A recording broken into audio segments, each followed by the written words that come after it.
Hello. It's been a while, but welcome to the channel. There we are. I'm late, am I? Am I late?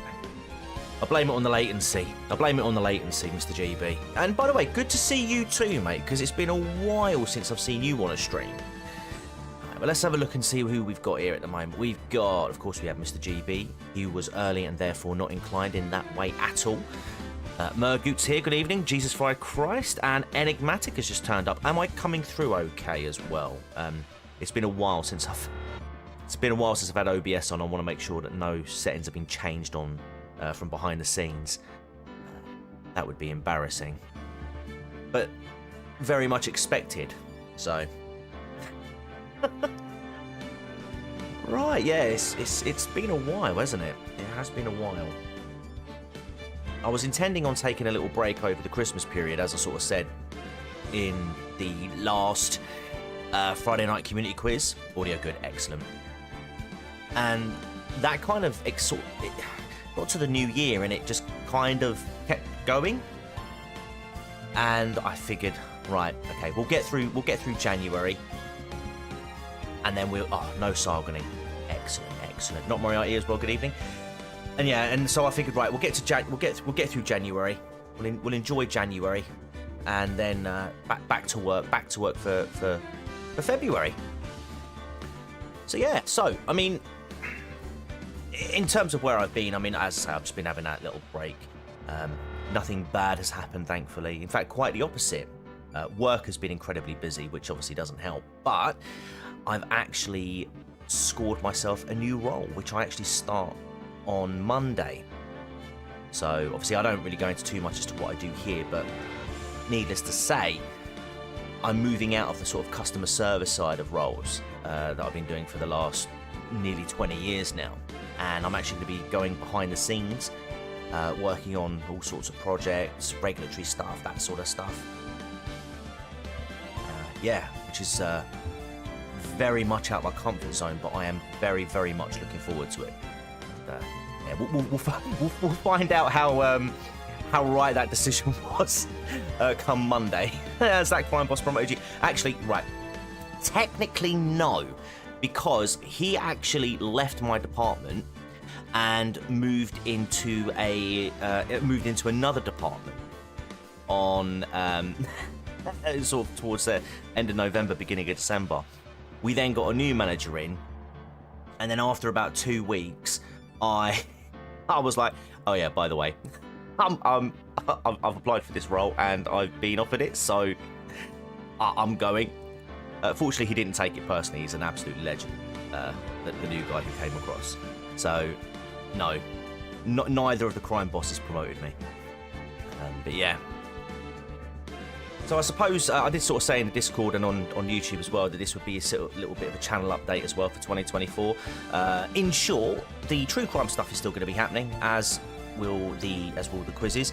The frequency of which will probably be a little bit less, as you appreciate, I'm starting this new run on Monday, and there is going to be a lot of work sort of behind the scenes that goes into that. So we're probably still going to be not as active as I'd like here, but not as inactive as it has been since sort of November, December onwards. I have found a story that I'm currently researching, and I'm hoping to get that out by the end of February, and we will get a community quiz out as well. As much as I'd like to do them weekly, I found that if I do them weekly, I end up spending a lot of time on that, and then it takes time away from being able to research and create videos. And so I'm thinking maybe sort of once a month, maybe every other week. But I'm kind of thinking like the last Friday of the month, like we used to do with the other ones. Hey, not Moriarty with the £2. Stink 55. Okay. Hang on a minute. Can I do something with that? Oh, look at that. See, it's been so long. That's a new thing. Cool. Training is always fun, if you know what I mean. Yeah, well, it's fun in that you're not actually doing anything, but unfortunately what they're doing is they're prepping you for when it's actually time to do stuff. And I actually had a couple of meetings prior to joining the new role, because they've already put me on one project, or they've already told me what one of the projects I'm taking over. And my God, I felt like I had massive imposter syndrome. But hopefully when I'm in, and I'll be all right. Yeah, so what was it? Oh yeah, so yeah, the community quizzes will probably be like the last Friday of each month now. I actually got a new phone over Christmas, and one of the things that I haven't done on the previous phone was that I didn't have notifications on. I used to turn my notifications off for everything. I now have them on this phone for everything, right? And there are so many articles that come through that I can take questions from, which is great. And also Mr. Gently Benevolent, member for 19 months, clean and not stinky, 33. Right, I need the context, I need the lore for this whole stinky thing. Is this some sort of meme that I don't want to know. I don't want to know. It's probably rude, and I'm not a rude channel. Yeah, and in terms of the true crime stuff, again, it's probably, at this rate, I imagine it's going to be about once a month. But obviously, if I can get anything out that could potentially be sort of produced quickly and issued out, then I will do as well. Why aren't we streaming this on TCG Live? Well, I figured, because it's been a while since we had done anything on this channel, I figured we'd come over and do it on here, say hello to everybody, have a bit of a chill stream, because there have been people that have been finding my channel between now and when, and it'd be nice for them to say hi if they catch this live, but also B, just to sort of catch up with everybody as well, because we're doing a bit of a sort of like a what's happening in 2024. I've noticed a lot of people have been quitting YouTube, and I'm not one of those people, thankfully. Although the thought did cross my mind, I won't lie, it did, but nah, we've come too far now to turn back. I will also be appearing on Proper Horror Show a lot more now as well. I've been slacking there big time. But thankfully, Murgut, who's in the chat, has been holding that fort, and holding that fort well, I might add. So yeah, we'll be back. We'll be back there as well. Do you get a member request at 24 months? You can get a member request now if you want. Also, just so you know, guys, I have linked the second channel as a pinned comment there. So if you're not subscribed, please do go over and subscribe over there, because the future Ace Attorney Trials and Tribulations episodes will be filmed over there. And in terms of the second channel as well, actually, might as well say, that's still going to be very much ad hoc. When I've got the structure sorted out for the main channel, I'll then be able to work around and get the second one sorted out. But the new Apollo Justice trilogy came out last week or the week before last, and I did say when that's out, we will finish this and we'll move on to that. So that is exactly what we're doing. And no quitting. I say the thought did cross my mind, but quitting's for weaklings. Right, so am I planning to do more AA streams, Ace Attorney streams, I assume that means? Yes, I am. As I say, they'll be a bit ad hoc. I don't really want to commit to them too much at the moment, because like I say, I don't know how busy this new job's gonna be for me. But at the end of the day, it's firing up a live stream and playing some games. If Markiplier can do it, if Jacksepticeye can do it, then I'll be doing that. I've been pretending to be AA, have I? I can't do the Welsh accent, I'm afraid. Right. Shall we crack on? Now, this one is the third Ace Attorney game. It's the first one I owned when I got my Nintendo DS. It was the first game I bought, and it has been ever since my favourite. And I hope you guys enjoy it too. Episode 1, Turnabout Memories. Let's go. Yeah, let's go. I saw the trailer for the Apollo Justice game. Oh my god. Yes. And there's actually, I've got all the games right, but I haven't played the third, what I assume would be the third one, all the way through. Uh-oh, how did he get into this mess? Yeah, Mr. Jenny Bennett. That is Mia. Yes, it is. Why did I do that? Also, chat, what you drinking tonight? I've got myself a tea and I've got my lemonade on the side. Girl, you shouldn't see her anymore. Hey, it's none of your business. I'm telling you for your sake, if you continue to see her, it's gonna be bad news. You're lying? Just listen to me. There's something you need to know about that girl. Lots of dots. Stop it! Don't talk about her like that. Mia is a definite would. Coffee. Blackcurrant because it's better than orange juice. Hell yeah, brother. Oh. It wasn't me. I didn't... I didn't do it. He looks familiar. Gee, I wonder who that could be. Coffee. 5 years earlier. Mia Fey, second trial. April 11th, 9:40 AM, District Court, Defendant Lobby number 3. Phew, it's finally time. I'm kind of nervous. Come on. Come on, that's got to be Mr. Grossberg. There he is. Oh, Mr. Grossberg. Good morning. Ah, Mia, please calm yourself down. You're going to get yourself arrested for suspicious behavior, you know. What are you talking about? I am relaxed, Mr. Grossberg. Look at me. I'm relaxed. Let go of my lapels. You obviously haven't got the temperament to be a lawyer. I'm so sorry. It's just that I'm so nervous today. Oh, that's right. This is your first time in the big leagues, isn't it? Do you guys remember Mr. Grossberg, by any chance? Well, never you fear, my dear. I, Marvin Grossberg, am at your service. Actually, this is my second time in court.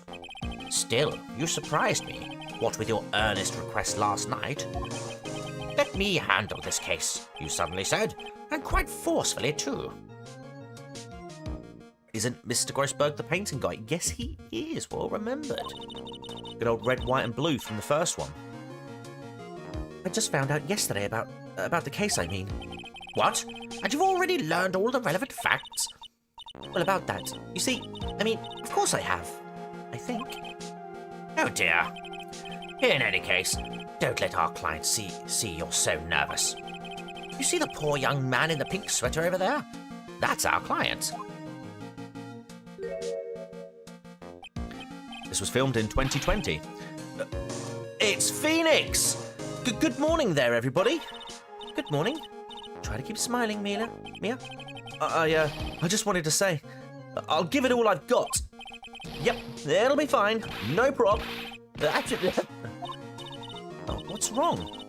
Do you have a cold or something, Mr. Rye? He was in the trial with the Nazi-looking fellow with the pink suit and the Kim Il-sung smile. That's the one, yes. Actually, it's right. Like the Flying Brothers, people screw it up all the time. And yes, I have a cold. That's what this mask is for.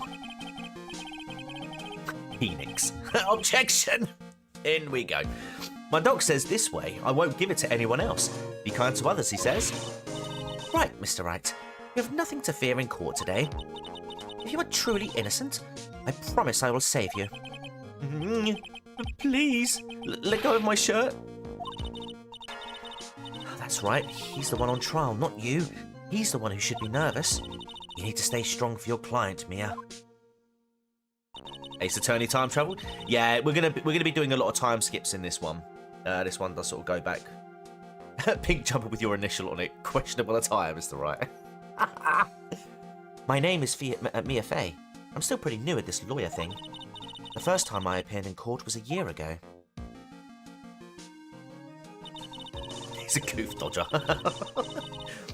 But that trial traumatized me so badly, I thought I'd never set foot in another courtroom. Don't worry, we don't know about that trial yet. We're not meant to know about it. We will find out later. It's been 1 year since then, and well, here I am again. It's nice to have a breathing Mia as well, you know, one with a pulse. But this time I'm going to win. Ooh. For my client and for myself. April 11, 10 a.m. on the dot. District Court, courtroom number 2. Is he, a bit, I don't, Court is now in session for the trial of Phoenix Wright. The defense is ready, Your Honor. Oh. There we go. The prosecution is ready, Your Honor. How many jumpers do I own with a big T on it? That would... Hang on, I'm actually thinking if I actually have any with any letters on it, other than brand names. No, none. Although that would be awkward, because my first name in real life does begin with a T, so... I'd be doing what Phoenix Wright does. The defense today is Miss Mia Fey, was it? Yes, Your Honor. Is there a problem? I was under the impression that Marvin Grossberg was to be leading the defense. Yes, well, you see, Mr. Grossberg had a bit of an emergency. Emergency? But isn't that him standing right there next to you?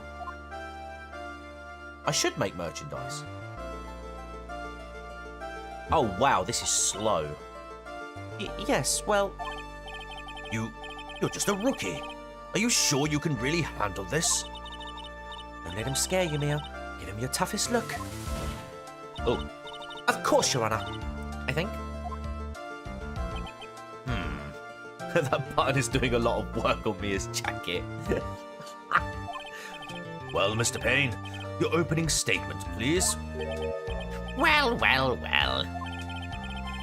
I can't believe a veteran like me has to spend his time babysitting a new defense lawyer.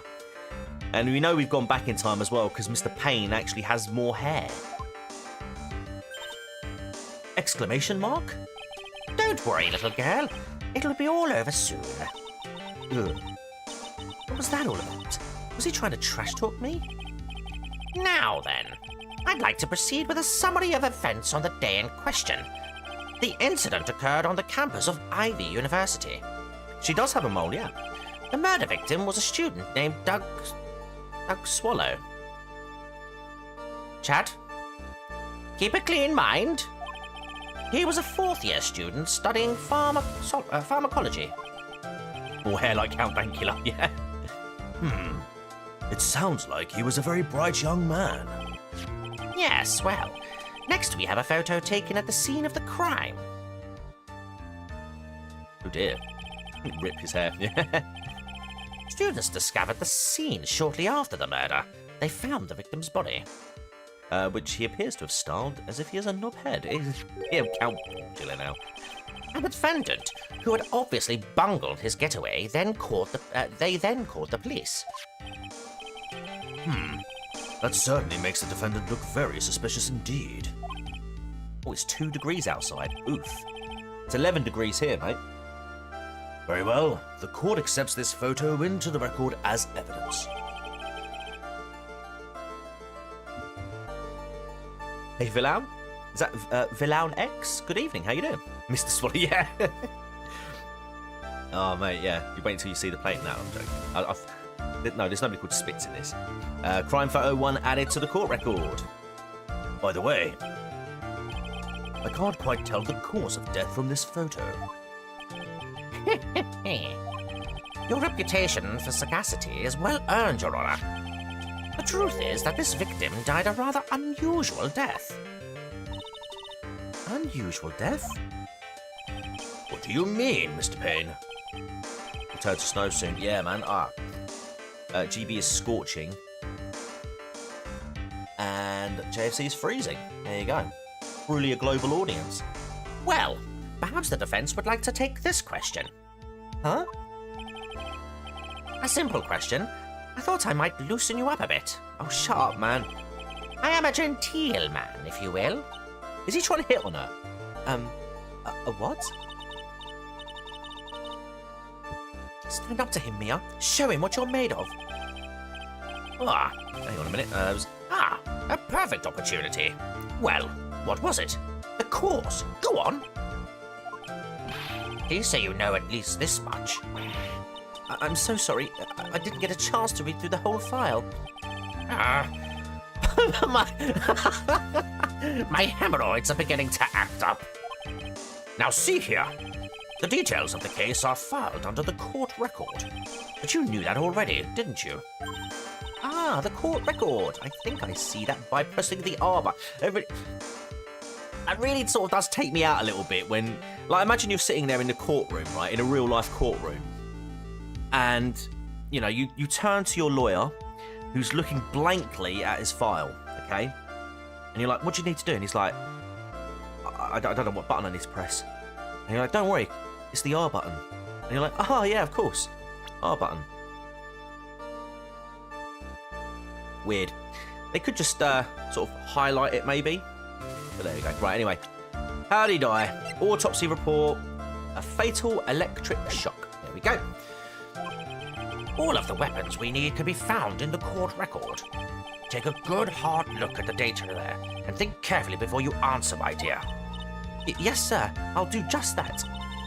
I've got to stay calm. I can't let that prosecutor get the better of me. The court record. Okay, let's take a look. I'll just press the R button here. I've already done that. Now then, would the attorney for the defense please answer the question? What was the cause of death? Hey, Pokemon's downloaded. Right. It was electrocuted. According to the court record, it was a fatal electric shock. In other words, electrocution. Electrocution? But you are prepared for that new job, TCG. Telling your underlings they need to press the R button to open up the file is the training you need to do. Yeah, maybe that's what I should do. Guys, we need this new regulatory procedure input.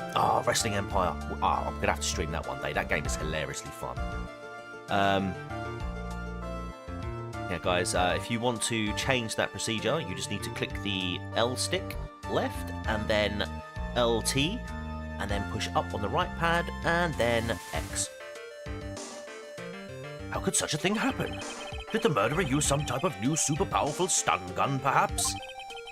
The answer to that will become crystal clear as this trial proceeds, Your Honor. But before that, there is one more vital issue. What's that? Why, motive, of course. Apparently, there was some bad blood between the victim and the defendant. Bad blood? What do you mean? Oopsie, I'm terribly sorry. You're the defense attorney, so you must know all about it. I shouldn't be stealing your spotlight like this. I really don't like this guy's smug attitude. I'm assuming that's going to be in the... There we go. Currently has a card. Here we go. Phoenix Wright's girlfriend dated the victim Doug Swallow up until about 8 months ago, so... There you go. Not that we didn't need to figure that out, but there we go. I really don't like this smug guy's attitude. Why is he flapping his hair like that? Because Moriarty, in the future, he won't have him. That's Winston Payne for you. Here's one smooth operator, if you catch my drift. They don't call him the rookie killer for nothing, you know. Lean over a little more, Mia. Now. Now then, let's hear from the defense. What was the source of the bad blood between the victim and the defendant? And this time, I would like to see some supporting evidence. Evidence? Hang on. Okay. No need to get all worked up over this. As I said, all our weapons can be found in the court record. Find the evidence you need, and then shove it into old Greybeard's face. Yes, sir. Into old Greybeard's face. Mr. Grossberg, try to set a better example for the young lady. Yeah, evidence isn't the only thing in the court record. People's profiles are as well. You can toggle between profiles and evidence with the R button, so be sure to go over it all. Now then, let's see what you've got. What was the cause of the bad blood between Phoenix Wright and the victim? It was their bird. The reason for the bad blood between the two of them was this woman here. Dahlia Hawthorne, is it? Very good, Miss Fay. You seem to have picked up on at least this much. I've been called that same name before. Me and Doug must be cousins. Just add Mr. to the surname and boom.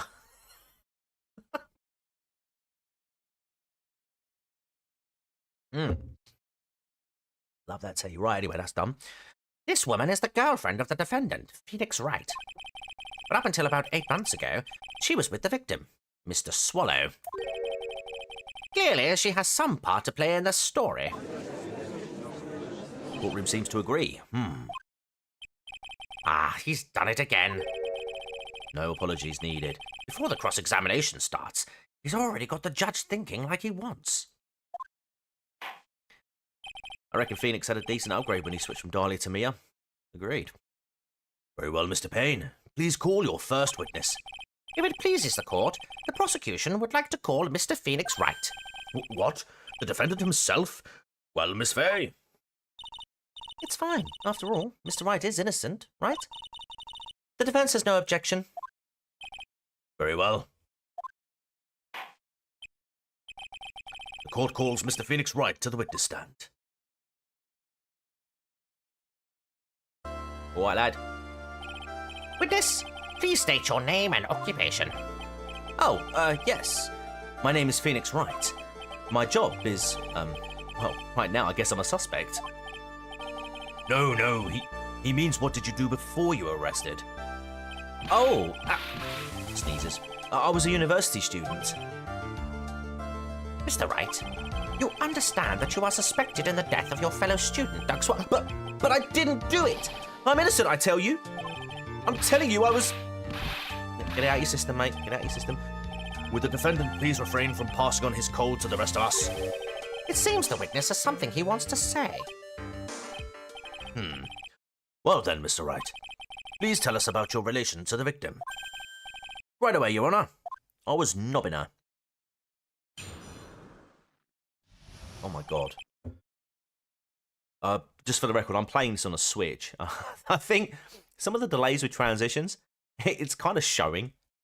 The victim and I admit I was there. But I'm not a killer. All I did was find his body. Wildfire. Welcome back, TCG. Yes. Thank you very much. Oh, is that Marina? Hello, Marina. All I did was find his body. I hardly knew the guy to begin with. I never even talked to that stuck-up British wannabe. Hey, come on. That makes sense. Only a student would get away with that pink jumper, red scarf combo. I see. So you hardly knew the victim? Right, like I said, I'm not a killer. Phew. It looks like the judge understands. You're being naive, you know. Too naive. Huh? It seems that you've forgotten one small thing, young lady. And that would be? This witness still has to undergo something called cross-examination. But we know all this! Cross-examination? He's right. And it's the defense's duty to carry out the cross-examination. The purpose is to determine if a witness's testimony contains any contradictions. Contradictions? If a witness is lying, their statements will conflict with the court record. But Mr. Wright is my client. Even if he is your client, in court, all lies must be struck down. As a lawyer, that is your duty, you see. What does he mean by that? Is he saying that testimony just now? That there was a lie? A contradiction? No, Mr. Phoenix Wright would never tell a lie or make a contradiction. Now then, your cross-examination, if you please, Miss Fay. Please, Mr. Wright, tell me you haven't been lying.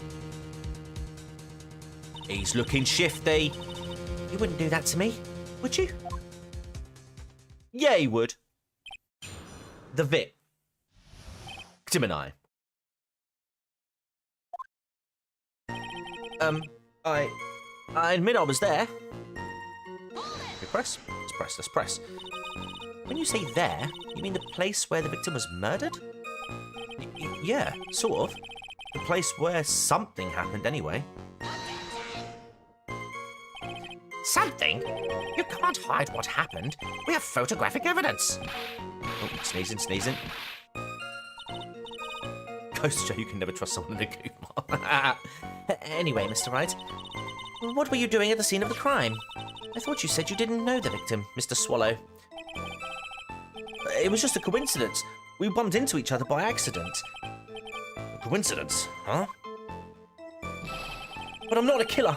All I did was find his body. Hang on a minute. We'll press. You say you found the body. So who called the police? Huh? There we go. Unfortunately, it was some other students that notified the police. Other students? That's correct. They were witnesses. Here we go. Witnesses who saw the defendant standing there, next to the body in shock. Uh-oh. What? Is this true, Mr. Wright? Is this his way of covering up? Could you stop sneezing every time you're in a bind? Well, it's true that I was pretty shocked when I found the body. But I hardly knew the guy to begin with. Doubt it. So you didn't know his face or even his name, right? Right. Well, no. That is, I mean... So, which is it? Did you know him or not? Oh. Now see here. You can't avoid answering the question by sneezing all day. Well, I guess I did know his name. News to me? Why didn't he tell me that before? I heard he used to date Dolly. Who is this Dolly person? I guess that would be the defendant's lover, Miss Dahlia Hawthorne. Oh, I see. Ah, young love. So bittersweet. But that's all I knew about him. I never even talked to that stuck-up British wannabe. Hang on. How do you know he's British? Mr. Wright, you stated the following in your testimony. I hardly knew the guy to begin with. That's right. I mean, why would I even... But that doesn't sound right. You hardly knew him. Then why would you say that the victim was a stuck-up British wannabe? And there's your contradiction. Okay. Sneeze. Well, Mr. Wright? No, it wasn't me. I'm not a killer, I swear. It was not me. I didn't do it. I didn't kill him. I swear. It's bullshit. Come on. Oh, hi, Mark. Mr. Wright, I'll give you an opportunity to revise your testimony. How is it that you knew the victim was, as you put it, a British wannabe? Yes, well... Careful thrusting forward so much, Mia. That button can only hold on so much. I'll tell you, she's probably got Scotty in the engine room of that button. She cannot take any more pressure, Captain. If she leans forward anymore, the boobs are gonna fly out. He was always walking around with a huge Union Jack on the back of his shirt. Was he, though?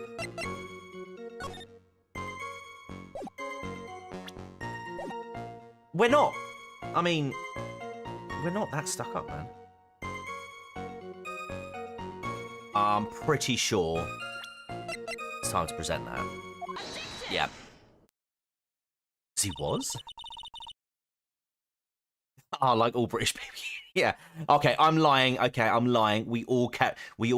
of our clothes have British Union Jacks on the back of them. All right. It's just something that we do. It just helps people know that we are from an empire nation and that, you know, yeah. Sorry, guys. Sorry, world.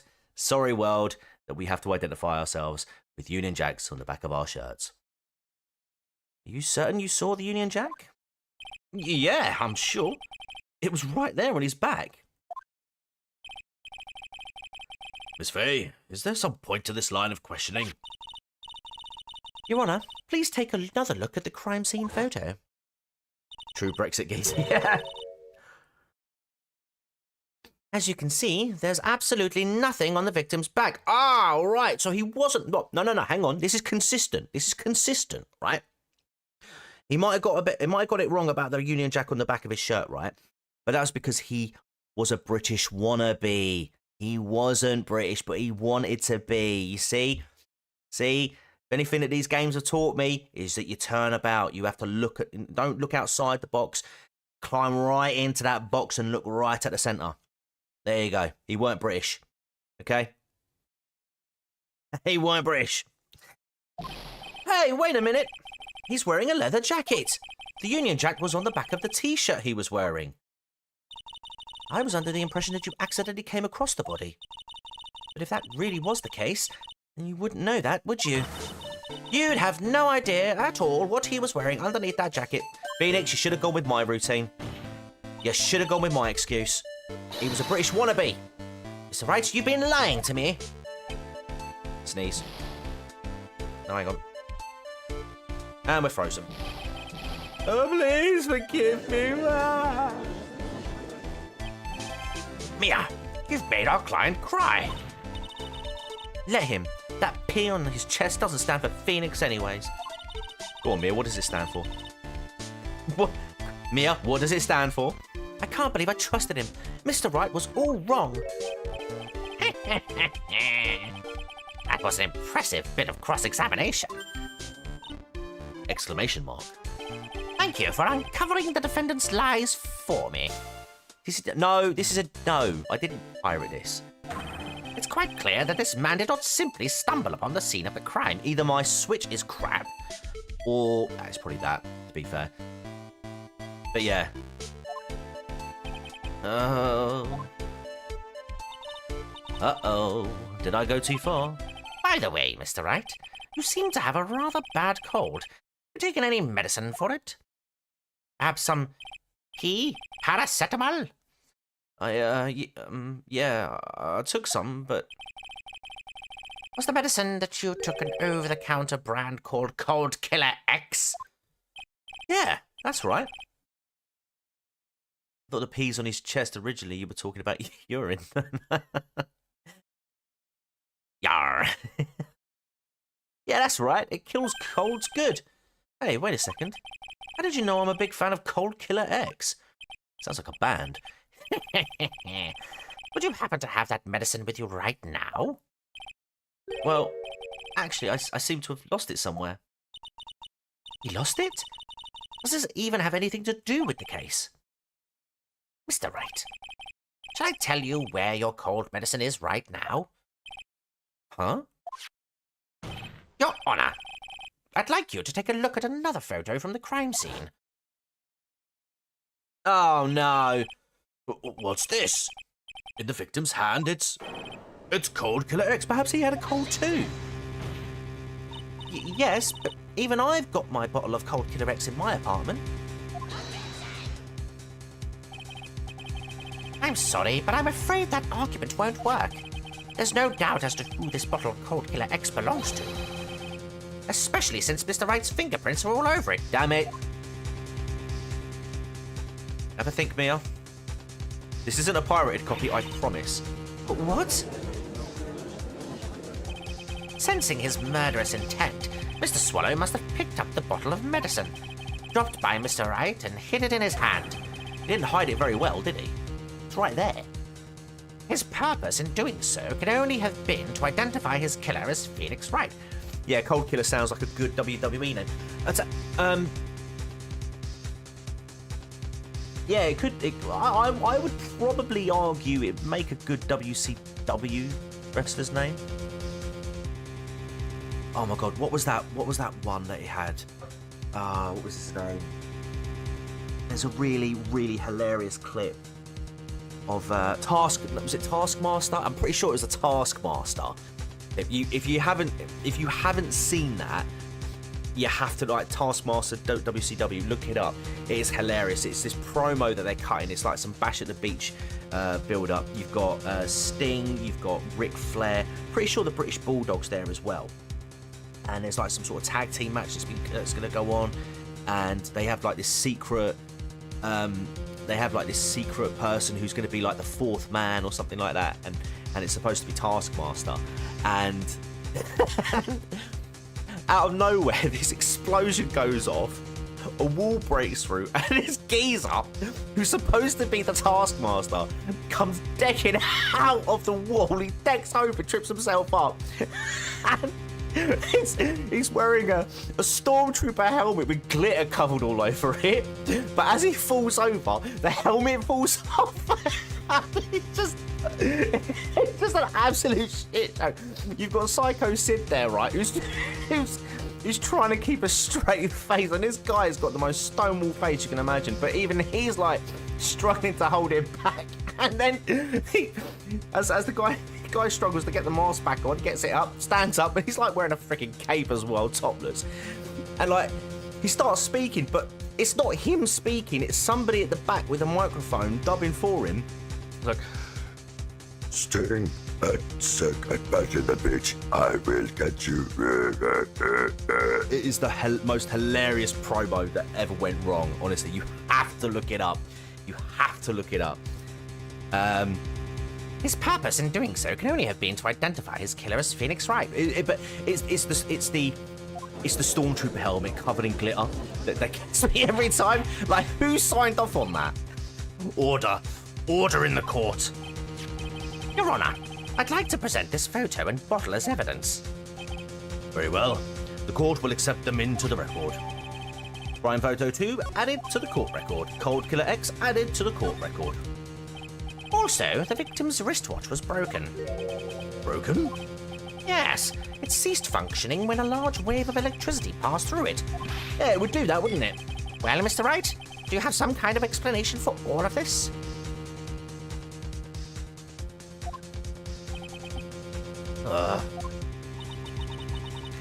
This is really bad. Oh my God. Oh, my buttocks. My poor hemorrhoids. They must be bleeding profusely right now. What? What really happened? The truth is, I went because he called me. He was in the pharmacology department, I don't know how that. So we agreed to meet at 2:45 behind that building. We were going to make out for half an hour, because I wanted to know what it was like for Dahlia to kiss a man. Anyway, we talked about it for a bit, and then around 3 o'clock we split up. Then later, when I went back, I found him lying there.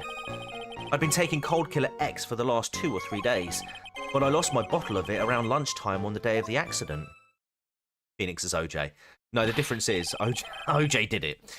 Mr. Wright, that's completely different from the testimony you gave previously. Sneezing. I'm sorry, Your Honor. I was afraid you wouldn't believe the truth. But why don't we start there and we can work our way back? You'll forgive me if I say I finally find your current testimony any more credible.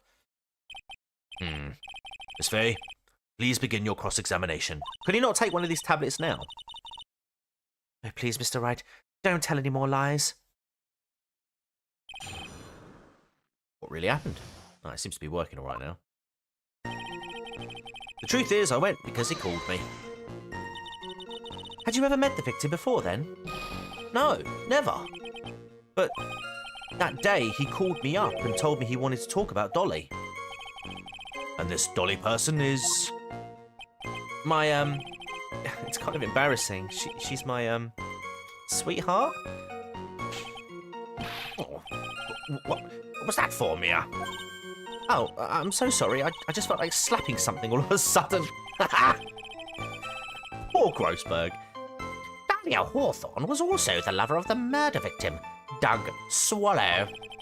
Before she met Mr. Wright, that is. So Phoenix is gay. Have you seen the shirt he's wearing? So it was one of those nasty love triangles, I see. Actually, no, Phoenix isn't gay, he's a metrosexual. He's very in touch with his feminine side, he's quite fashionable, and I mean, I'm not being funny, but, you know, he was with her, and almost got with Mia. Almost. Anyway, he was in the pharmacology department, so we agreed to meet at 2:45 behind that building. Hold it! Was it Mr. Swallow who indicated you should meet at 2:45? Yeah, and we were both there right on time. Okay. Yeah, okay. You said the victim was in the pharmacology department, correct? Yeah, he was studying how to manufacture and improve pharmaceuticals. Everyone called him the alchemist of IVU. Are you saying that Phoenix is on the animated trans pipeline? I'm saying nothing of the sort. Alchemist? I see. I gotta admit, it was a little suspicious. He had a whole laboratory and everything. Yeah, exactly, nothing wrong with a manicure. It was filled with chemicals and strange machines that run on high voltage electricity. Oh, how fascinating. He sounds like he was quite an ambitious young man. What do I do? Maybe I should ask him for more details? Let's go with the time of the meeting. Let's go with that. So you're absolutely certain that you met at 2:45? Yeah, pretty sure. That's the time class ends. But they're always doing experiments, so it doesn't matter much. Experiments? Yeah, those pharmacology guys are always in the lab whipping up something. Well, it looks like he's right about the time anyway. With this, let's go on with your testimony. Actually, no, let's go back. We talked for a bit and then around 3 o'clock we split up. That can't be right. Well, hang on, we'll skip this bit. We've already done this. Let's talk about the pharmacology. Right, I was wondering if you could tell us a bit more about the pharmacology department. He isn't ill, he's just very high. He's had so much Coca-Cola that it's shooting out his nose and sneezing form. Well, okay, sure. I don't know all that much, though. A little bit earlier in the testimony, you said something interesting. You said the department uses strange machines that run on high-voltage electricity. That's right. And they sure look dangerous. They use non-standard voltages, so there are high-voltage cables everywhere. Aha! That's important. High-voltage cables? Yeah. There are electrical poles set up all around the building. The high-voltage cables run overhead around the roof. Finally, I think we're getting somewhere. We talked for a bit, and then at around 3, we split up. Hang on, did we, Yeah, look, the watch is after 3 o'clock. Okay. We'll press just for now. But we might be able to present on that. So what is it you were talking about? You know, that maybe we should hang out again sometime? No. Hang out again sometime? Wish that were true. Then later, when I went back, I found him lying there. So you say you went back? Oh, okay, no, that would be consistent then, wouldn't it? Yeah. That's when I found the body. Yes, but why did you go back in the first place? Weren't you angry with him? Well, that's right, I was. Then why, Mr. Wright? Why did you go back there? I thought maybe we could make up? Kiss and make up? Make up and make out and make up? Make up and make out? No one's believing it. Judging by the atmosphere, I'm pretty sure no one is buying this.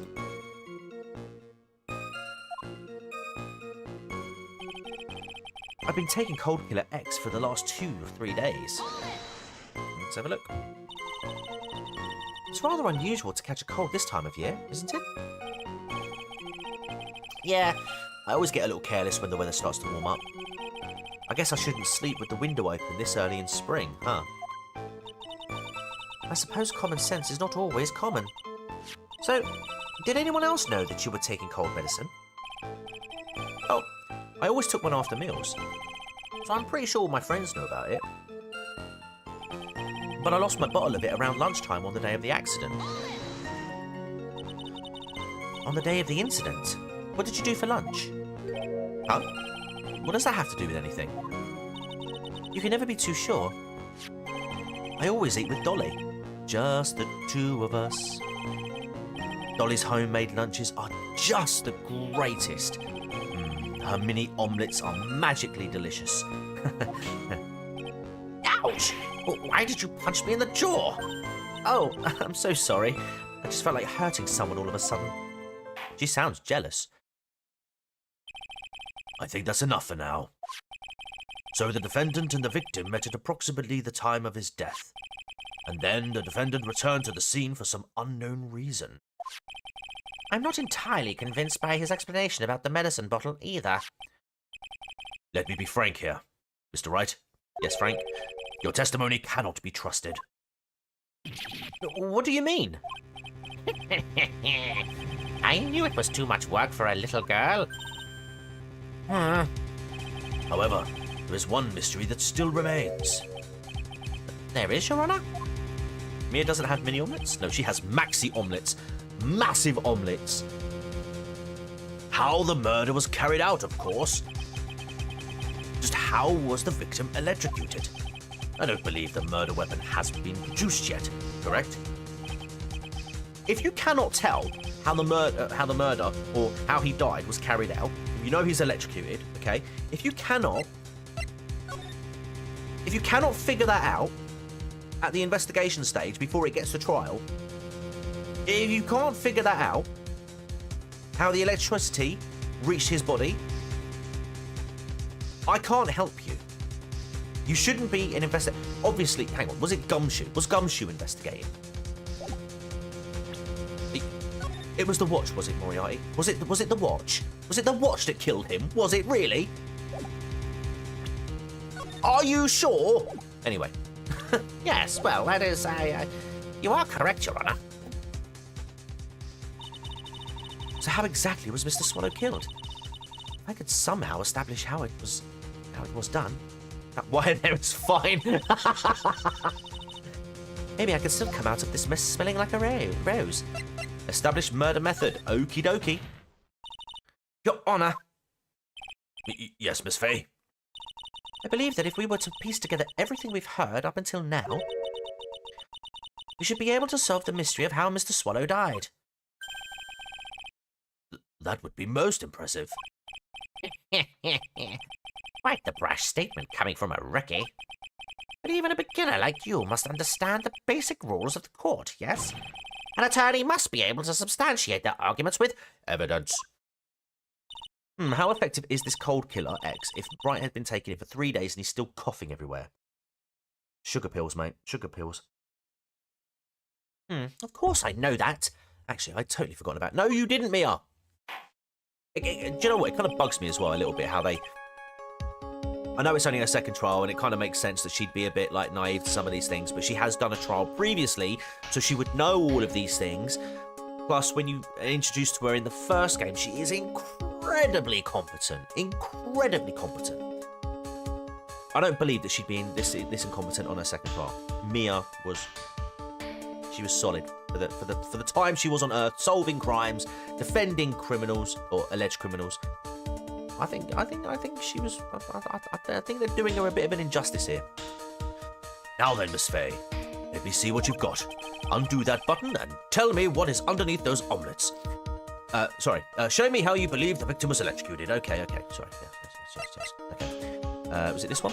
Yeah, it was. Take that. As for the cause of death, I'd say this picture captures it quite well. Oh, she had a bit of an Edgeworth look then. Did you see that? What? But there is nothing that even remotely resembles a murder weapon here. Oh my god. I'm afraid the defense is going to have to explain this in a bit more detail. Miss Fay, where exactly in this photo is the murder weapon? Remember I said if you can't work it out, God help you. Nah. You thought I was going to do that. Take that. Well, naturally, it's right here. That's... What is that? A severed electrical cable, I believe, Your Honor. Remember the testimony we've heard? The machines at the pharmacology students use in their experiments require high voltage. Do you remember that? And because of that, there was a special high voltage cables strung up everywhere? Actually, no, it's more of a Von Karma look, I suppose. Crossed arms, fingers on the arm. Shit-eating grin. Yeah. Okay, less Edgeworth, actually, more Von Karma. So then, the high voltage cable. Yes, the high voltage cable is the cause of death. That is the most likely explanation. Wait for Payne to throw a shitter in the works. It was a super-powered bloody stun gun, wasn't it? That certainly sounds plausible. Well, Mr. Payne, what do you have to say about this? Well, I believe some praise is in order. Oh, okay. Don't toy with me, old man. Now, the victim's cause of death may indeed have been a high-voltage cable. However, I want you to think about what that really implies. The only one who had the opportunity to use the cable as a murder weapon was the defendant. It was the watch. Yeah, the watch done it. That much is certainly true. I really don't think I'd be grinning if I did eat shit. I do wonder the origin of that phrase. Yeah. The wire fell while he died. Okay, so how was he dying at that point? But up until that point. Yes, and that's not all. We have proof. Irrefutable proof that will establish that Mr. Wright was the murderer. You do? Well, what is it? His fingerprints. Oh, don't tell me he was touching the wire. Fingerprints? You mean that the defendant's fingerprints want something besides the medicine bottle? Let's take another look at the crime scene photo. Oh, is it the umbrella? As you can see, Okay. the victim is wearing a leather jacket. And as you may know, leather holds fingerprints quite well. You mean? Yes, it was quite clearly imprinted on the chest area of the victim's jacket. The palm print of the defendant's very own hand. What? I can only think of one way Mr. Wright could have left a print like that. Intent on murder, he squarely pushed the victim towards the severed electrical cable. Or maybe he was doing, as Dr. Mike would say, chest compressions, chest compressions, chest compressions. Order! Order! Order! That's enough! I think we can conclude that there is no reason to continue with this Cross-examination. Although saying that, if he'd just been electrocuted and he started doing chest compressions, chest compressions, chest compressions, you'd also be electrocuted. Stick a fork in us. We're done. Mr. Grossberg, my hemorrhoids never lie. The show is over, Mia. I knew that boy was guilty the first time I saw him. No, you're wrong. Mr. Wright is innocent. No further evidence is required to convince me of this man's guilt. Your Honor. At this time, I am prepared to render a verdict in this case. Wait for it. Hold it. Do you have something further to add, Miss Fay? Blag. Is this what you want, Mr. Wright? I don't know. You still haven't told us the truth. The whole truth. If you don't say something now, the judge is going to hand down his verdict. But I can't. I just can't say it. If I told you what really happened, then I'd be...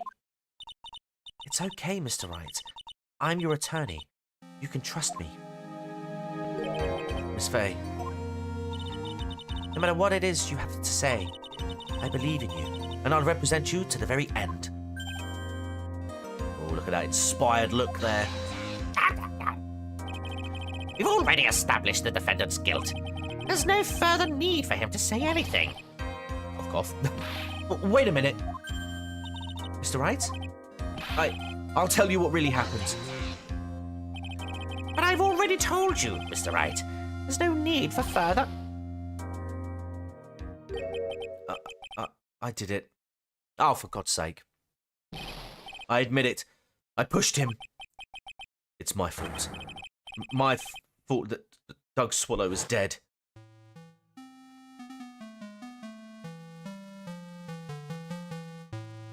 That girl, you shouldn't see her anymore. Hey, it's none of your business. I'm telling you for your sake. If you continue to see her, it's going to be bad news.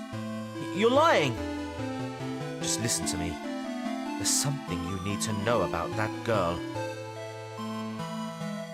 Stop it! Don't talk about her like that. Oh my. Oh my. Oh dear. Ah! Ah!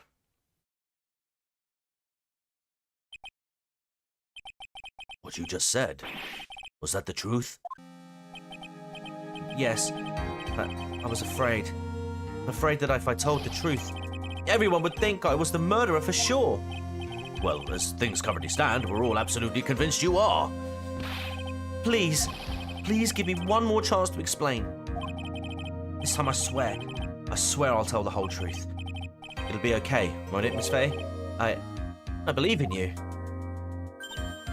Oh, thank you. I still can't believe it. He really did push the victim. Yeah, he pushed him, but maybe he didn't do it.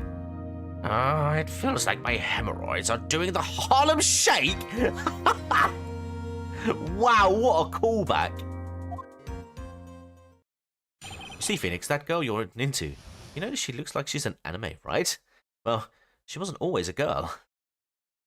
When I pushed the victim, oh, that guy, he was talking bad about Dolly. Take that. I lost my temper and gave him a shove. At the moment, I heard some kind of loud noise. A little while after I left, I started to get worried. So I went back, but he was just lying there, dead. Well, the explanation is really quite simple. When you pushed him, Mr. Swallow flew back and touched the electrical cable. He died from the shock, and that's, as they say, is that. Simple explanation indeed. At the time of the incident, a light rain had been falling. Wet from the rain, the victim was more easily electrocuted. But when I pushed him, there weren't any electrical cables nearby. If there had been something like that, even I would have noticed it. Well, that's true. But even a doofus like him couldn't miss that. Miss Faye, let me warn you right now that if your cross-examination doesn't yield any new facts, I intend to deliver my verdict without further delay. Are we clear on that? Yes, Your Honor. Don't give up, Mia. He is innocent. There must be some kind of evidence somewhere that will prove it. Hold on a minute. Circle back to the watch, not Moriarty. I think that might be the key. That guy, he was talking bad about Dolly. I'm just going to have a quick look at the evidence. Yeah, look, date and time of death at 3 p.m. Cause of death was a fatal electric shock. I expect a line like, my hemorrhoid love me, they follow me everywhere. But you've got that. So if he died at 3 p.m. as per the coroner's report, why is his watch showing 3:05?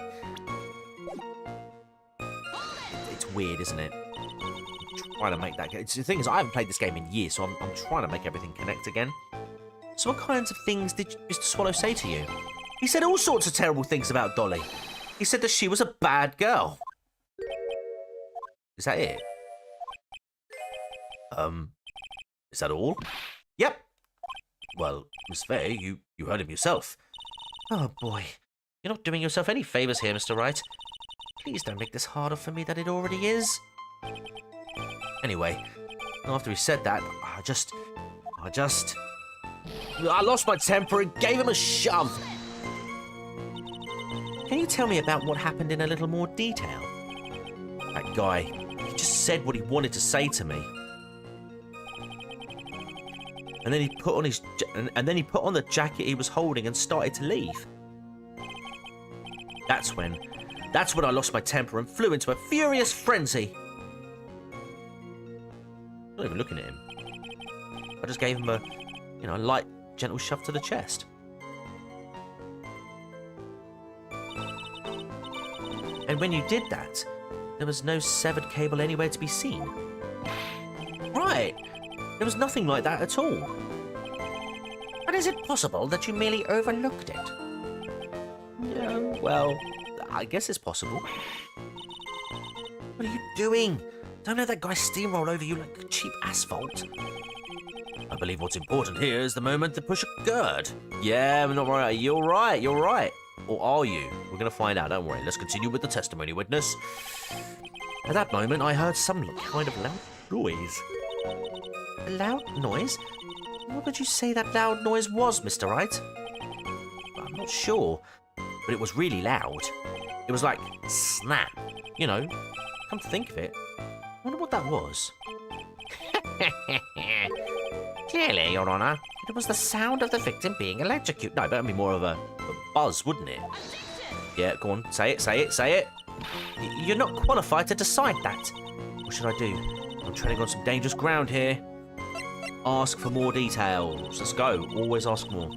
Mr. Wright, that loud noise you heard may be extremely important. So try to remember what it was. Oh, it was like a sharp crack. We're going back to the crime photo, aren't we? Like a sharp crack. Ah, could it have been? Yes, could it have been? Hurry up and tell us.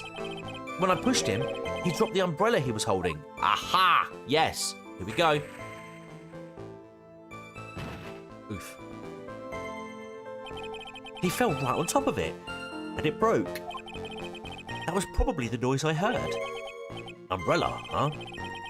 Did that umbrella belong to the victim? Yeah, it was a plastic umbrella. Cheap and frail. Kind of like the owner. Oh, oof. Mate! The man's dead and he's still throwing shots at him. And again, I wish I had any kind of umbrella. I was totally soaked to the bone. Interesting. Miss Fay? What do you think? Is there something important in that testimony just now? Well, yeah, of course it's important. This is it, Mia. New information you've been waiting for. Of course it's important. No, this cheap umbrella is more than important. It's vital. I want to officially have it entered into the testimony. How perfectly fitting. Flimsy information for a flimsy lawyer. The court agrees to the defence's request. Witness, please add the bit about the cheap umbrella to your testimony. After I shoved him, he fell down on top of his cheap umbrella. Press, but... So Mr. Swallow fell on top of his umbrella. And you're certain of this? Yeah, it was right there under him. Actually, if it hadn't been under him, I was planning on borrowing it for myself. The umbrella, you mean? Well, yeah, you see, I was wearing this sweater here. Dolly stayed up late for nights at a time knitting it for me. I didn't want the rain to dampen the handmade symbol of her love. My stomach is not to be used as your personal soccer ball, Mia. I'm so sorry. Continue on with your testimony, witness. Yeah, we're going back to that again, aren't we? Yeah. Why didn't you testify about the umbrella from the very beginning? Come on. If I'd mentioned that, I would have been able to counter the prosecution's arguments earlier. What do you mean by that? Take another look at the crime scene photo. According to Mr. Wright, excuse me, the victim fell on top of his umbrella. However, if you look closely, the umbrella is nowhere near the victim. Actually, it's by the electrical pole. You're absolutely right. The conclusion here is obvious. After the defendant left, the victim moved from where he fell. In other words, after he was pushed by the defendant, Mr. Swallow was still alive. We're going to circle back to that watch. You watch. Order! Order! Order! The victim, he moved? Mr. Payne, the umbrella in this photo, where is it now? Well, it was collected by the police at the crime scene. I want it presented as evidence immediately. Boom. Owned by the victim, found broken near an electrical pole at the crime scene. But the umbrella could have simply been blown there by the wind. According to the testimony, the victim fell on top of the umbrella. There's simply no way it could have been blown there by the wind. Angry noises. I know this matter of the umbrella seems relatively trivial, but as long as the smallest doubt remains, I cannot render final judgment. No!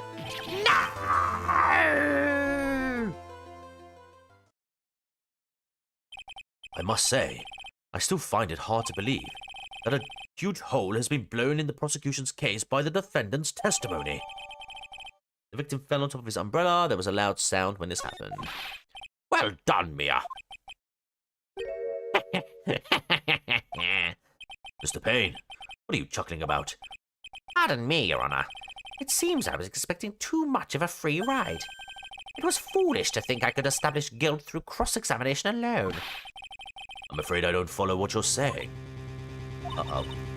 Let me guess. You have another witness. Exactly. And this witness's testimony is incontrovertible. Well, who is this witness? Miss Dahlia Hawthorne, why, of course. Dahlia Hawthorne? You don't mean... Dolly? I do, Your Honor. The defendant's very own lover is a witness to the whole thing. That's right. She was at the scene of the crime when the murder took place. What? I'm sorry to break the bad news to you, my dear. Flick. See what I mean? That's bloody... She's Von Karma's spawn, mate. Bad news? You couldn't be more wrong.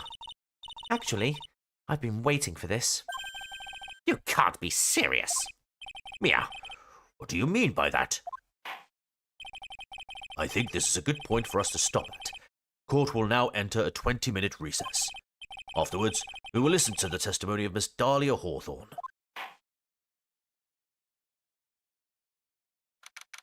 April 11, 11:52 a.m. District Court, Defendant Lobby Number 3. Miss Faye, I'm sorry about what happened back there.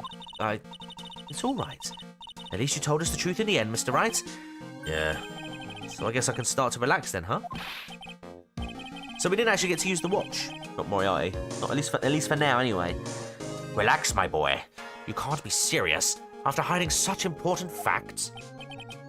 But the next witness is my Dolly, right? She'll save me. I just know she will. Why do you think that? Huh? What do you mean? She's the love of my life, that's why. The love of your life, huh? Would you mind telling me a little bit more about you and Miss Dahlia Hawthorne? Sure, no problem. Dolly and I, we first met about 8 months ago, right here in this very courthouse. Actually, I'm studying to be a lawyer on the side. Anyway, one day, she and I just bumped into each other in the reading room downstairs. That's why I really think it was fate that brought us together. As soon as I first set eyes on her, I knew she was the one for me. Oh, here. Take a look at this. She gave me this. She gave this to me the day we met as a symbol of our love. She'd been wearing it around her neck that day, but then she took it off. But before she gave it to me, she said, I want you to carry this. So she gave it to you as a present. I see. This darling little bottle is filled with memories of my darling little Dolly. It certainly is a little bottle, all right. Oh, it makes me so happy. I show it to everyone I meet. I want to share my happiness with the whole world. There we go, that's been added into the court record. Anyway, so after that, you and Miss Hawthorne started dating? Yeah, but she's so shy. Every time I see her, she always says the same thing to me. Please give it back now. What a strange girl. Asking for a present back like that? By the way, Mr. Wright, the day you first met Dahlia Hawthorne 8 months ago, it wouldn't happen to have been on August 27th, would it? Huh? Yeah, it was. How did you... This happened on August 27th, right here in this courthouse. What's this? A newspaper clipping? Let's see. Murder in the courthouse? Murder? What are you reading there? Let me see that. Oh, I see. Mia, I think I understand what you're trying to say. I think I understand why you suddenly took such a keen interest in this case.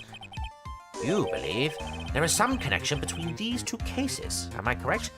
No, actually, no, you're completely wrong. Nothing to do with it whatsoever. Hope you don't mind, Mr. Grisberg. I need to finish this myself. Ah, yes, but I'm afraid what you have will not be good enough, my dear. I'll go and have a look in the downstairs reading room and see what else I can find. Thank you. I want to do whatever I can to be of help to you, Mia. Well, it looks like recess is about over. We'd better all get moving. But I'm just gonna take a very short break. While I just need to go and spend a penny. And I will be right back, I promise. Give me 2 seconds.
Rightio, and we are back.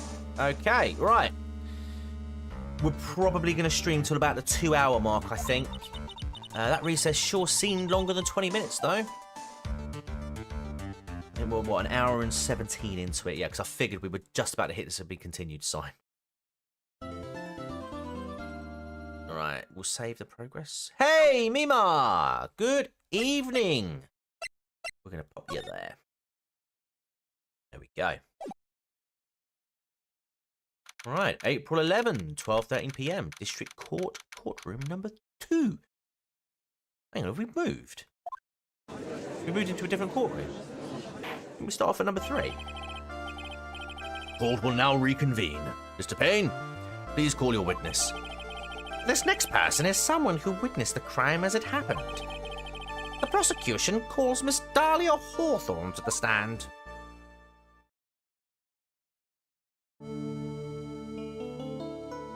Oh, who let the butterflies in here? What's with this stiff silence? In my long career as a judge, I have been deceived by many witnesses. It's my job to doubt, to take no one at their word. But in your case, I must admit that you radiate a glow of complete sincerity. I can't believe he actually said that. Oh, now then, witness, could you please state your full name? Don't worry, sweetie. There's no need to be nervous. If anyone says anything rude, you can be sure I'll cut them right down to size. And I will bash them with my gavel. I love how they look straight at me when they say that. Thank you for calming my nerves. You're all so nice. I almost feel right at home. Not at all. It was nothing. If we may move on now, what is your full name and occupation? My name is Dahlia Hawthorne. I'm a junior in literature at Ivy University. No, Mima, don't worry. I can confirm she's 20 years old. They can swoon in the chat. It is absolutely fine. I just want to say, it's an honor for me to be here in your noble presence. The honor is all mine. No, the honor is all mine. Well, we know whose milkshake brings all the boys to the yard. Sir? Is there something I can help you with? You just go on and say whatever is on your mind. I'm sure that there must be some kind of mistake. Feeny wouldn't kill anyone. I just know it. Yes, yes. I can see why you'd say that. She's going to be a tough witness, all right. It only took her 12 seconds to wrap them all around her little finger. Now then, please proceed with your testimony. Let's hear about what you witnessed on the day of the incident, if you please. Yo, you got a headache, means? Oh, bless you. You taking anything? Apparently, the guys in the game recommend Cold Killer X. I'd been planning to go back to Feeny's place after class was over. Feeny and Dougie, they were talking behind the building. Then suddenly, Dougie got all wobbly and just collapsed. That's not what happened, though, is it? That's when Feeny noticed that I was there. They went to go and find some other students and they called the authorities. Hang on a minute. Okay. I don't know what to say. According to you, Miss Hawthorne, the defendant didn't do anything wrong. Oh, I've got new glasses and I don't... is it the glasses giving you the headache? Young lady, as old as I am, even I recall how hot the flames of young passion can burn. Nevertheless, it is my job to discover the truth. Please tell us the truth.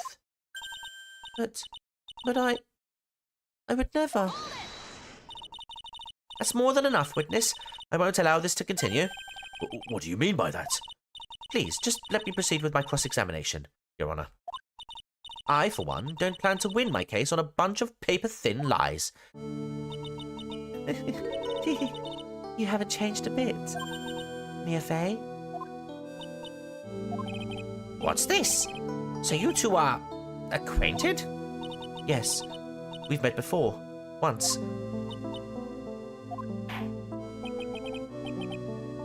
In any case, Miss Fey, the floor is all yours. It's good to see you again, Madame Fey. Madame? I'm no one's grandma yet, girlie. Oh dear. Right, let's go. Let's press. Now, unless I'm mistaken, Feeny, I mean, Mr. Wright, is in the art department. If that's the case, then what were you doing by the pharmacology building? Well, I'm in the literature department. I'm studying Japanese Senryu poetry. Oh, how wonderful. It's that humorous yet satirical style of haiku, yes? Nothing left to do when a man reaches this age. Sleep is his best friend. Alleluia! Agreed. That's supposed to be poetry? Sounds more like a midlife crisis. For me to get to the art department, I have to walk through that back area. Ah, yes, I see. That makes sense. When I want to enter the courthouse, I always walk through the front doors. How else would you enter? Teleportation? Feeny and Dougie, they were talking behind the building. What? So who is this Dougie person? Oh, I'm sorry. Doug Swallow. We were dating until about 8 months ago.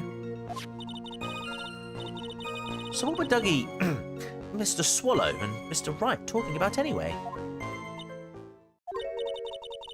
How can you be so mean? I would never eavesdrop.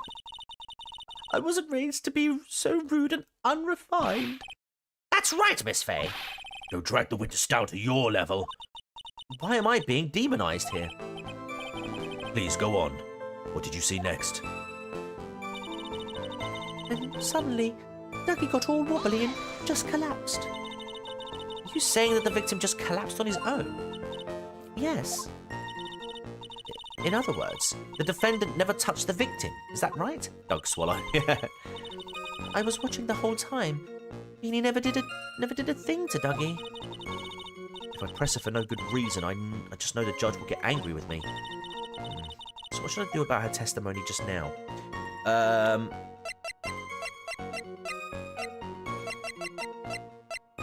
Oh gosh, right. I mean, we've got the fingerprints here. We've got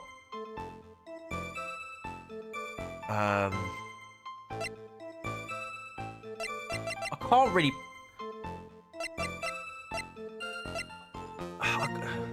Can I use that? We'll leave it alone for now. I suppose the statement works in our favour for now. I'll hold off on looking into it any deeper until it's necessary. Yeah, this might be one of those things where you have to press on a later statement to then go back to it. Very well, young lady. Please go on with your testimony. That's when Feeny noticed that I was there. And what did Mr. Wright say when he saw you? I'm sorry. I was so flustered that I really don't remember. Please forgive me. You don't remember? Well, that's common enough. Sometimes I can't recall a sentence I passed only minutes prior. Oh dear. Please, someone, anyone, stop him before he gets hurt by me. I went to go and find some other students and they called the authorities. Oopsie daisy. Hold on. We'll go back. We'll go back. No! Hold on.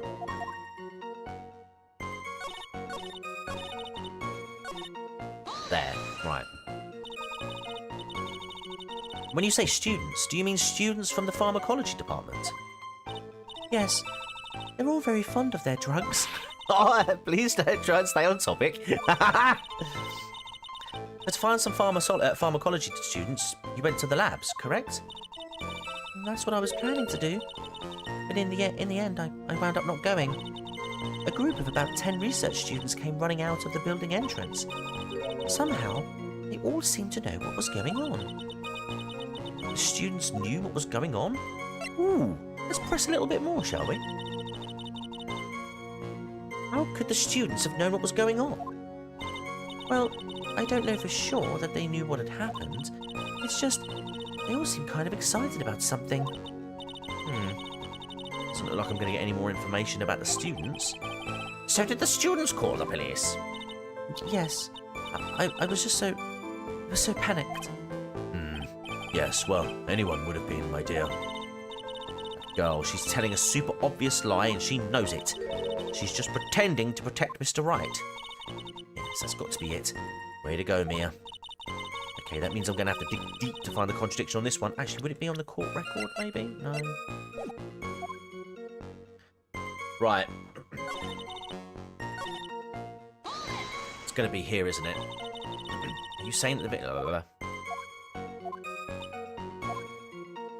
If I press it for no... Right.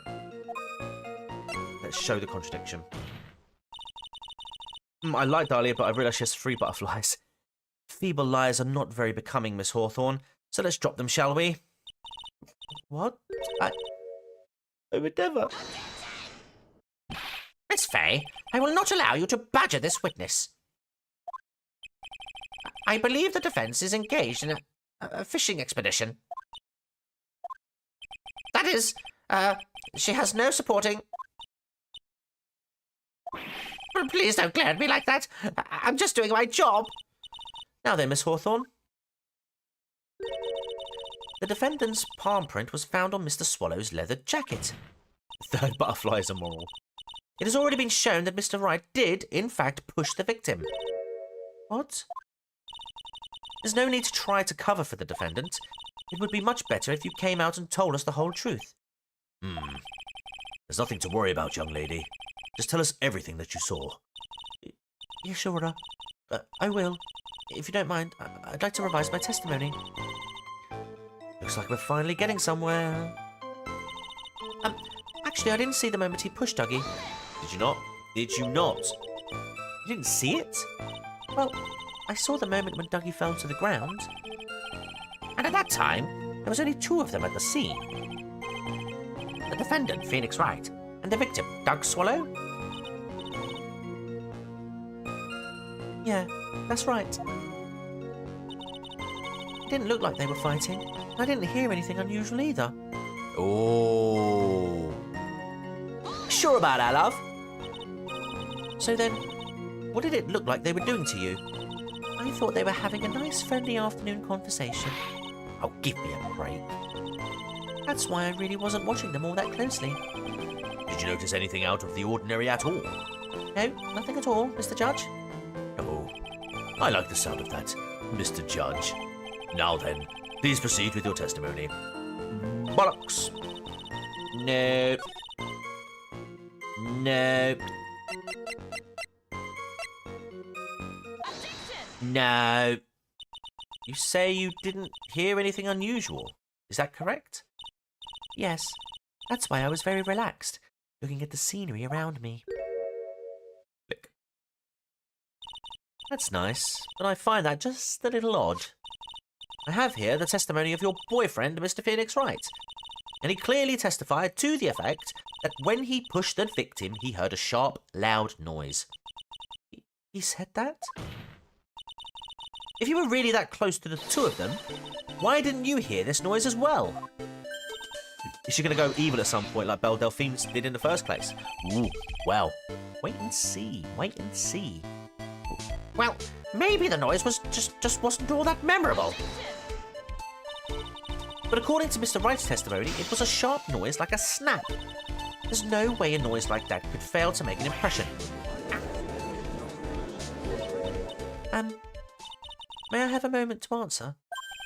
By all means. I know the reason why I didn't hear the noise. You see, the truth is, I had my headphones on, and I was listening to music at the time. Headphones? You mean that both of your ears were covered? The rain was just beginning to let up. And it seemed as though Thor wasn't ready for his fun to come to an end yet. So the sky continued to flash and rumble. Thunder and lightning, huh? Yes, I'm afraid of the sound of thunder. So I put my headphones on to block it out. Well, Your Honor, as you can see, there weren't any contradictions in her testimony after all.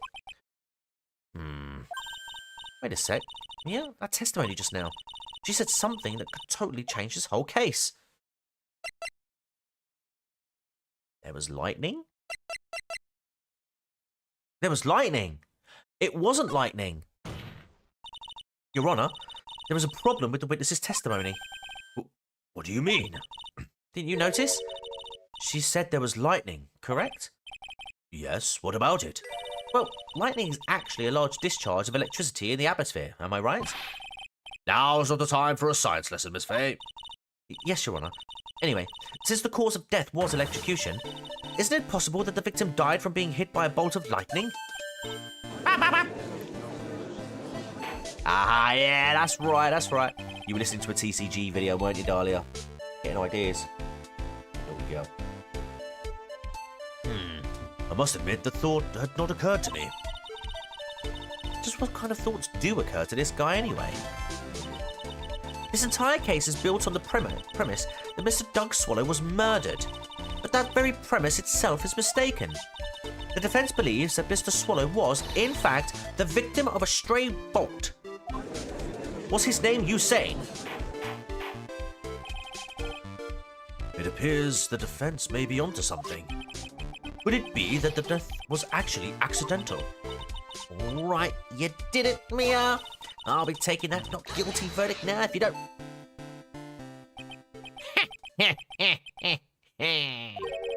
I'm hurt that you have such a low opinion of me, Miss Fay. Huh? I'm not a fool, you know. The prosecution has done its research, Your Honor. We found that there were no lightning strikes on that day at that location. Whoa, what? What's more, we have evidence that the electrical cable is definitely linked to this case. Evidence, Mr. Payne? Well, what is this evidence? This affidavit. And who is this affidavit from? The pharmacology students who were conducting experiments in their labs that day. Allow me to read out to the court the testimony of the pharmacology students. All equipment in the labs lost power all of a sudden at around 3 p.m. that day. Was it a blackout? No, it was a white-in. All of the lab's equipment runs on high voltage, Your Honor. So you're saying the equipment lost power because... Precisely. They lost power because of the severed electrical cable, you dunce. The power outage occurred at approximately 3 p.m. Which fits with the time of death listed in the autopsy report. Exactly. In other words, the victim died as a result of touching the severed electrical cable. According to the students... According to the students, the cables were very old. They were planning on having them replaced in the near future. Always, innit? Oh, we were going to get around to that. I see. Apparently, the cables had become so brittle that even the smallest bump would have caused them to break. Ooh. The old power cable broke due to some sort of impact on 4/9 at 2:55 p.m. So we're starting to build a more decent timeline now. That goes out at... They go out at 2:55. Death was approximately 3 p.m. And we've got a watch that says 3:05. So there's 10 minutes on account. If there's 10 minutes, what happened in that 10 minutes? However, there is one thing that troubles me. If the cable could have been broken by any small bump, then it wouldn't have snapped if it hadn't been bumped into, correct? Well, I suppose you could say that. Miss Faye, do you have any thoughts regarding the cause of the severed cable? No, I really don't. Your Honor? I don't like how this is looking one bit. I have to come up with something to try to regain some momentum. If it pleases the court, the defence would like to state its opinion. Well then, let's hear it. Who or what was it that caused the cable to break?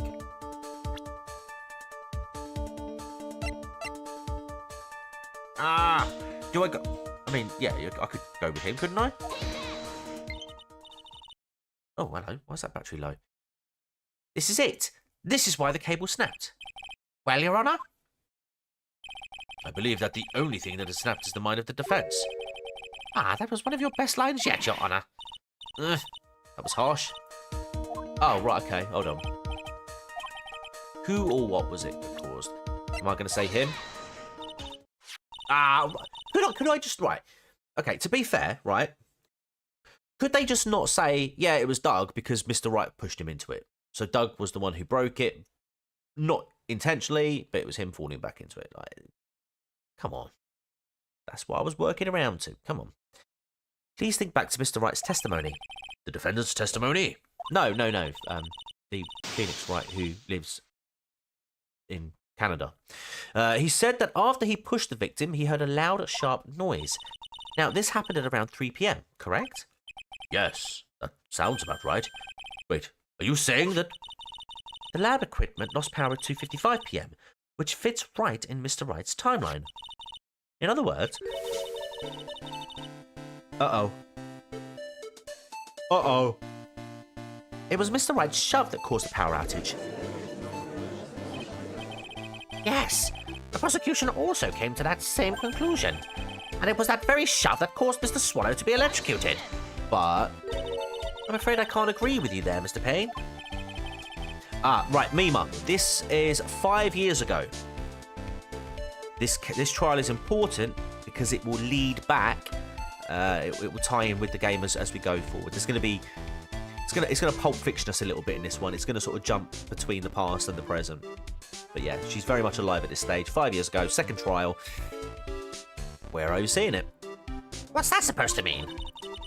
Take a good look at where the victim landed after being shoved. See the umbrella? It's by the electrical pole. That's right. The victim banged into that pole as a result of being pushed. It was that impact that caused the cable to break. Well, that makes sense. And then the victim was electrocuted. No. Sorry, Your Honour, but no, it doesn't make sense at all. If the victim was shoved into the far pole, then he couldn't have been... He couldn't have been electrocuted by this severed cable in the foreground here. In other words, someone other than my client must have electrocuted the victim.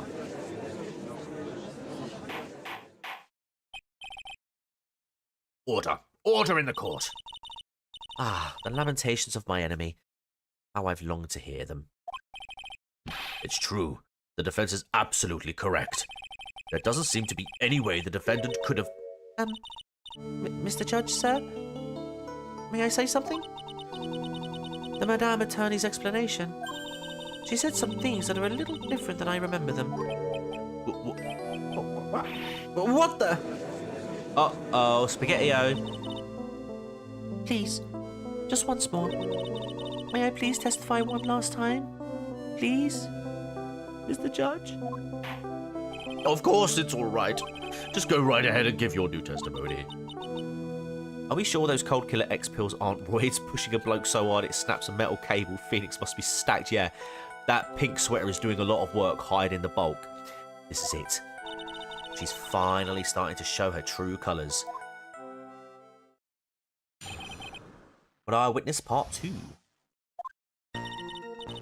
The truth is, Feeny pushed him twice. What? The first time was into the electrical pole. That's when the cable broke. And Dougie tried his best to run away from him. But Feeny caught up and crashed into him from behind. The cable snapping and Dougie being electrocuted. It all occurred in Less than a minute? Oh, shit. So after being shoved, the victim got up and tried to run away. And that is when the defendant pushed him for the second time.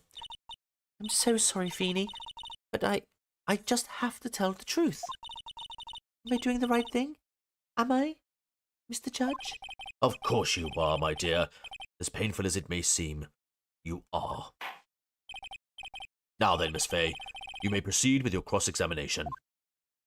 I've just realised. Wait, hold on. The truth is, Feeny pushed him twice. Oh crap, hold on. Alright. Okay, that little trick will charge. There we go. Miss Hawthorne, previously in your testimony you said the following. Actually, I didn't see the moment he pushed Dougie. I know. I'm sorry. I wanted to protect Feeny. So that's why you basically lied to the court. I was a bad girl. I know. Mr. Judge? Yes? Would you please forgive little old me?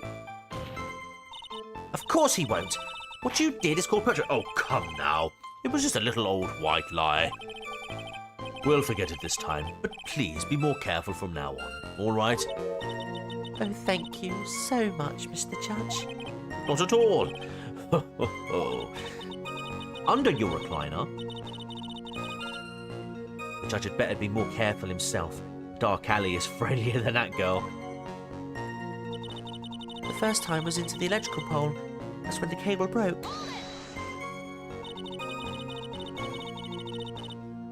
You're saying you actually saw the victim get pushed into the electrical pole? I know he doesn't look it, but Feeny can be a bit of an imp when he wants to be. Oh, really? But I never imagined that he would cause an electrical cable to break.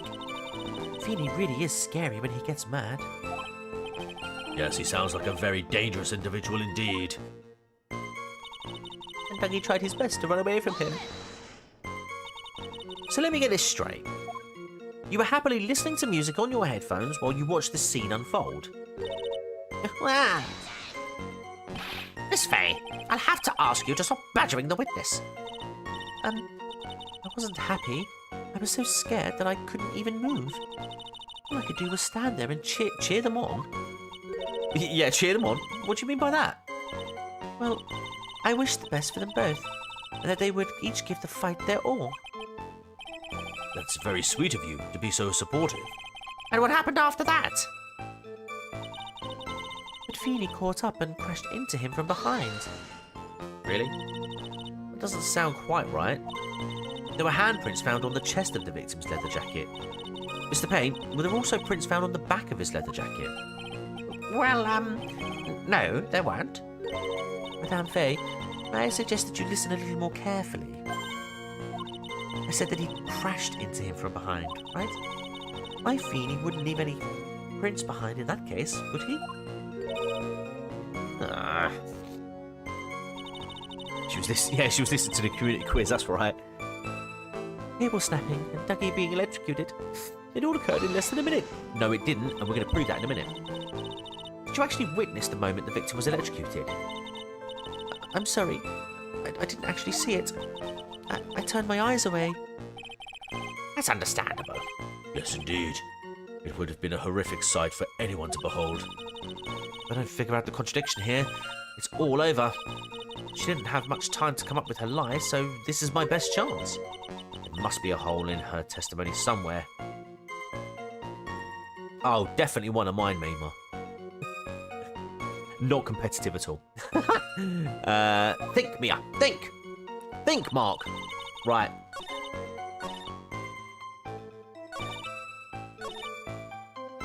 Right, okay, so...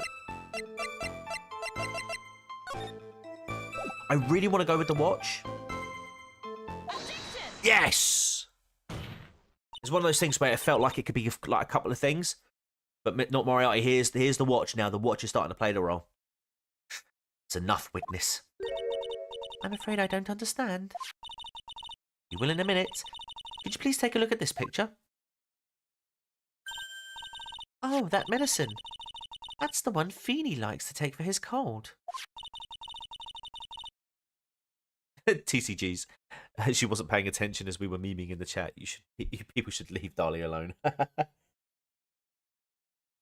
It's not the medicine I want you to look at. It's the wristwatch. It stopped at the precise time the victim was electrocuted. In other words, 3:05 p.m. Yes, and your point is, Miss Fay? My point is this. What time was it when the lab suffered that power outage due to the cable snapping? Well, according to the student's testimony, the answer is clear. It was 2:55 p.m. Would you care to explain to the court, Miss Dahlia Hawthorne, what exactly happened during this 10-minute interval? The defence proposes that it was during this interval that the real murderer killed Mr. Doug Swallow. That's Music Man's playing it. Order. Order in the court. What do you... This is nonsense. The real murderer? Even you can't deny that the time between the cable breaking and the electrocution are completely unaccounted for. Then who was it? Who else are you saying could have done it? There's only one person who could have murdered Mr. Swallow, only after my client had left the scene. Was there a window of opportunity for the real killer? Miss Fay, is the defense ready to indict someone as this real killer? GB might get pissed at me. But it's finally time. This is the moment I've been waiting for. Yes, Your Honour, we are ready.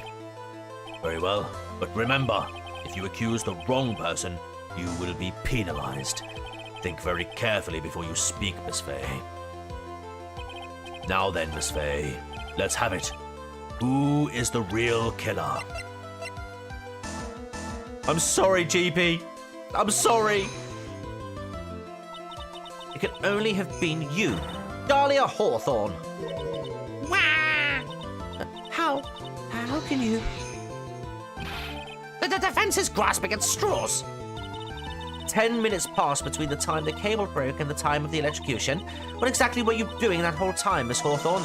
Were you really listening to some music while cheering them both on as they fought? Or were you listening to that crime guy tell a horrific story of true crime drama, suspense and twists and plots that make most other people squirm? Yes. I find it hard to believe that you didn't lift a finger to stop the men dearest to you. Order! Order! Miss Fay. What? I mean, why? That is to say, Miss Hawthorne, I believe you did witness the two men fighting on that day. However, after Mr. Wright pushed the victim and subsequently left the scene, it was you who pushed Mr. Swallow to his death by your very own hands. How can you say something so mean, Madame Fay? I didn't do anything. Miss Fay, this is a very serious accusation. You are... Your Honor, please, I have something I want to say. You? What is it? Please. Please strike everything the defense said just now from the record. What the? Are you daft? You're totally wrong, Miss Faye. Dolly, she couldn't do something like that. Yeah, she was in the chat during these 10-minute intervals. You're wrong, Mia. I'm sorry, GB, I'm sorry. Mr. Wright, go back to your seat. Bailiff, grab that man. He's running around naked in the courtroom. Well, bottomless, I should say. He's still wearing that bloody pink jumper. Leave my Dolly alone.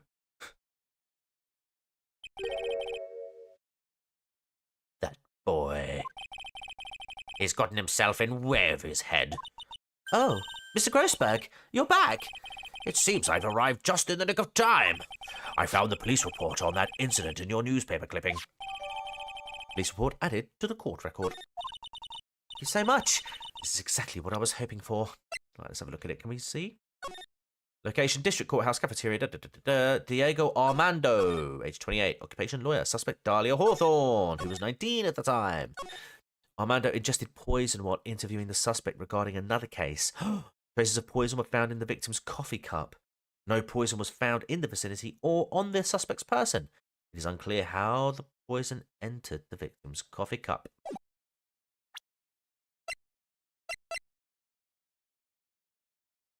Dum dum dum dum dum dum dum dum dum dum dum dum dum. Thank you. You'd better take a good look at it. It details how you came to lose your boyfriend. Oh! Okay, I forgot about that. Now then, the defense has made a very serious accusation. Mr. Payne, what do you have to say about this? Well, really, Your Honor, I... May I interrupt you for just a moment, Mr. Prosecutor? Don't you worry, my dear. I have the situation well in hand. That is, just go right ahead. Madame Faye, are you seriously accusing me of killing my sweet Dougie?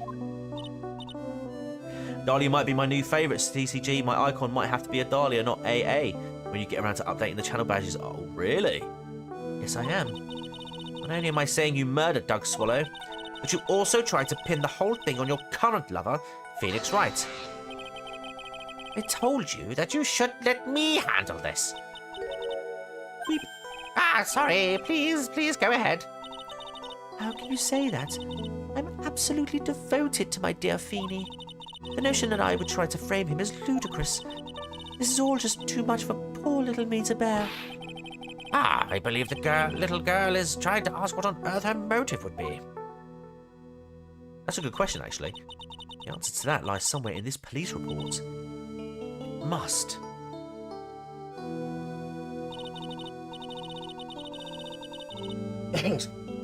Excuse me. 8 months ago, an incident occurred in the basement cafeteria of this building. And then... That same day, the two of them accidentally meet. Could use some member emojis too. Yes. I'll tell you what. Submit me some stuff, and I'll have a look, and I'll get them added. Your Honour, the defence requests further testimony from Miss Dahlia Hawthorne. Further testimony? What about? About the events of the day when she first met the defendant, Mr. Phoenix Wright. What could that possibly have to do with this case? Oh, an objection emoji. Yeah. Hey, White Dark Knight, how you doing? Whoop whoop. The witness claims that she has no reason to frame the defendant. Am I correct? Well, I have evidence that suggests that she, in fact, had a very good reason. Very well, then. The court grants the defence's request. Young lady, would you mind staying on for just a bit longer? Of course not, Mr. Judge. Get ready for the battle of your life, Dahlia Hawthorne. How I Met My Feeny. I first met my darling Feeny 8 months ago. It's like we were destined to meet in this very courthouse's basement reading room. The moment our eyes met, my heart skipped a beat. We've been going out ever since that fateful day. You might even join. Yeah, go on then. Go on then, do it. We're so... We're so lovey-wovey.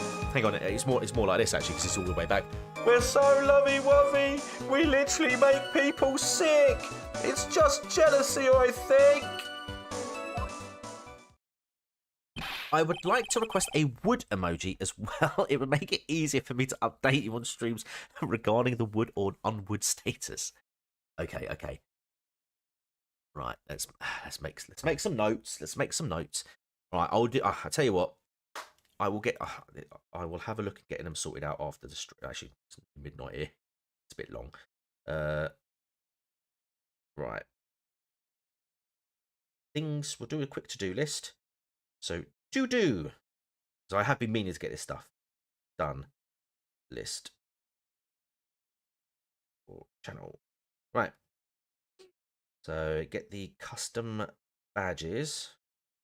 Custom emojis. Okay. Things to add. Characters, and we'll add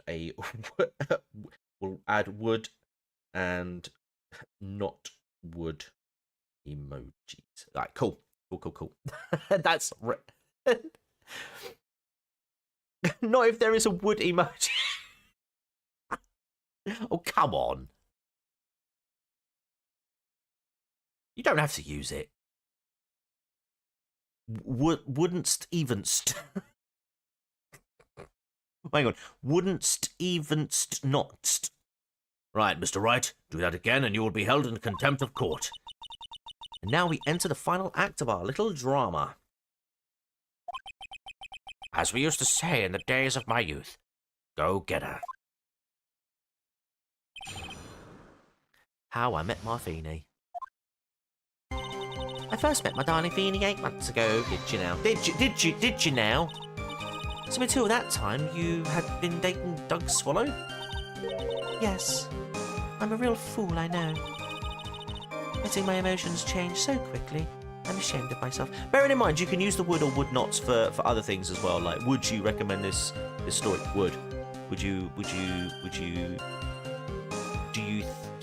agree that this person is the killer? Would not agree or would agree. So don't worry. The word would and would not, the emojis are contextual and they contain nuance, which is something that is sorely lacking in the internet these days. Mr. Gently Benevolent can use them for his reasons and you can use them for your reasons. Letting my emotions change so quickly, I'm ashamed of myself. No, not at all. Look at me, I'm infamous for changing my mind. My critics have even taken to calling me Judge Fickle. Maybe you should look for a different line of work. Despite that, however, he always hands down the correct verdict. That's why some people also call him the Great Judgini. It's like we were destined to meet in this very courthouse's basement reading room. The courthouse reading room? That's a strange place to meet. The love of your life? It's not true, Madame Faye. After all, Feenie was not only an art student, but he was also planning on becoming a lawyer. I'm not talking about him. I'm talking about you, Miss Hawthorne. What was a literature student like you doing in a courthouse reading room? This line of questioning is a waste of time. It has nothing to do with our murder case. Miss Faye, I'm warning you. If this has nothing to do with Mr. Swallow's case... I have to remember the judge is on Dahlia's side. I better tread carefully.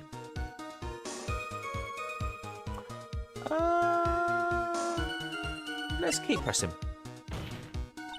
Your Honour, if you'll allow me some latitude, I think I can establish relevance.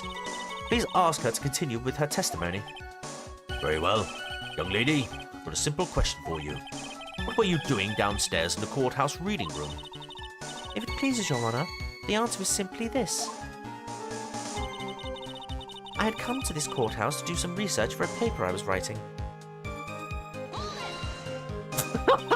Can we get an update on Grossberg's piles, please? He hasn't mentioned them for a while. They played a prominent part in an earlier part of the case.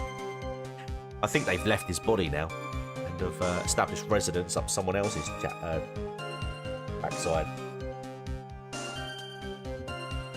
New neighbours are moving in. He'll let us know, I'm sure. You're writing a paper? On what? On the relationship between modern Senryu poetry and the criminal underworld.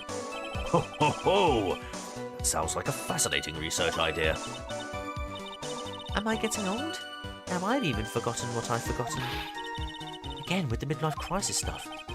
Mia, why did that girl really come to this courthouse? Isn't that what you wanted to know? And speaking of forgetting things, you haven't forgotten the police report, have you? I haven't, I just wanted to see what the press was. I went through a lot of trouble to get it, my dear. So be sure to read it carefully. Anyway. In the words of Tyler Creator, so that was a fucking lie. Miss Hawthorne, you weren't here because of your research paper, were you? You didn't... No, sorry. Didn't you actually come here for a much more important reason? What is the meaning of this cocky smile on your face, Miss Fay? 8 months ago, right here in this very courthouse, there was another tragedy. I'm just going to try something. Oh. Okay, that's not working. Another tragedy? You mean the incident in which an attorney was poisoned? The name of the suspect in that incident is listed here in this report. And that name is Dahlia Hawthorne. What? Dahlia Hawthorne? Yes, the sweetie pie of everyone's eye, Miss Dahlia Hawthorne. She was the prime suspect in a criminal case just 8 months ago. Order! Order! Order! This is unbelievable. It's true then. The loveliest rose can... Miss Fay, that's not fair. You can't slander my witness with an unrelated case. I, Winston Payne, will not allow it. Mr. Prosecutor, I believe I was speaking. Pardon me. Go right ahead. It's true that about 8 months ago, the police expressed some interest in me. Express some interest, huh? Mr. Judge, sir, I know I'm under oath, so I'll tell you the absolute truth. I did not commit the crime that occurred during that incident 8 months ago. I see. Okay, I've tied the two crimes together. Now I've just got to stay on the offensive. Well done, Mia. Oh, here we go. Hey, there we go, GB. You've really lit a fire in my heart and my buttocks. I can hardly tell which is more inflamed, my spirit or my hemorrhoids.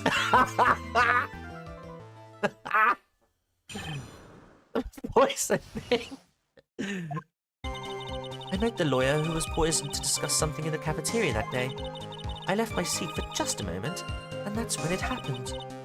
From what I heard, it was a liquid poison that is lethal at just 2 teaspoons. Not only that, I heard it was a very special kind of poison. So you see, I'm innocent.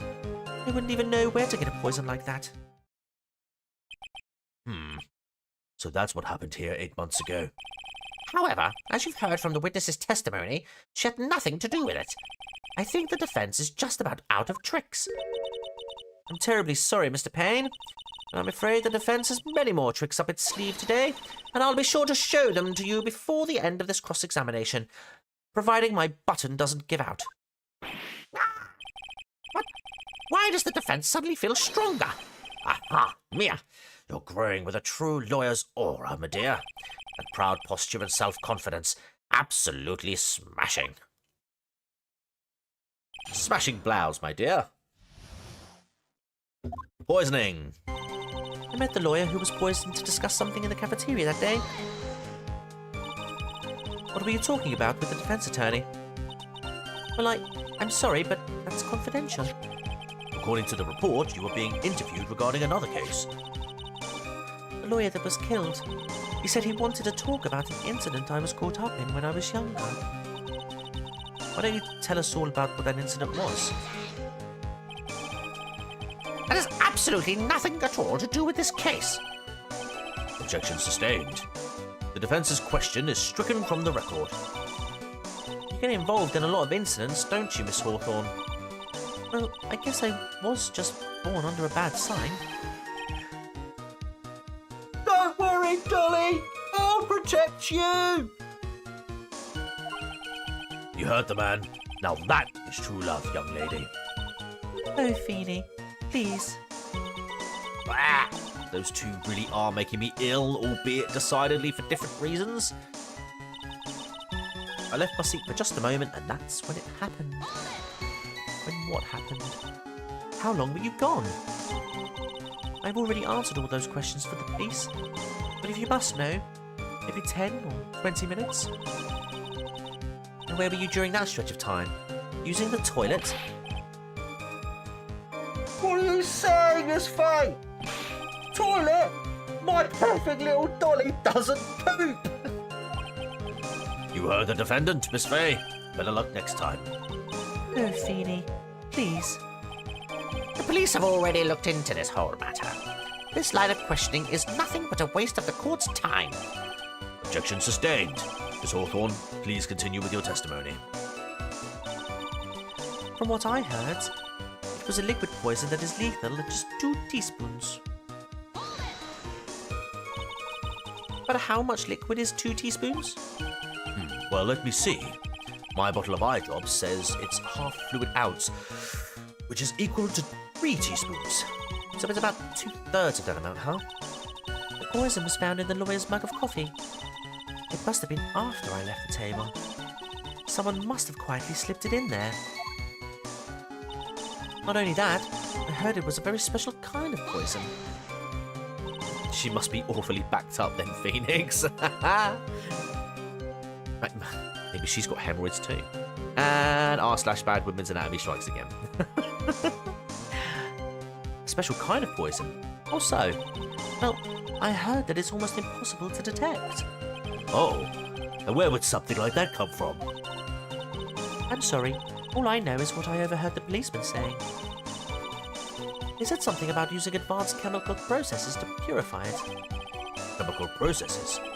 Well, that's quite impressive. Most impressive. The better question is, how did the criminal get something like that? So you see, I'm innocent. I wouldn't even know where to get a poison like that. And that's the reason they didn't arrest you. Because no one could show how you could have gotten the poison? I think that's a good enough reason, Madame Faye.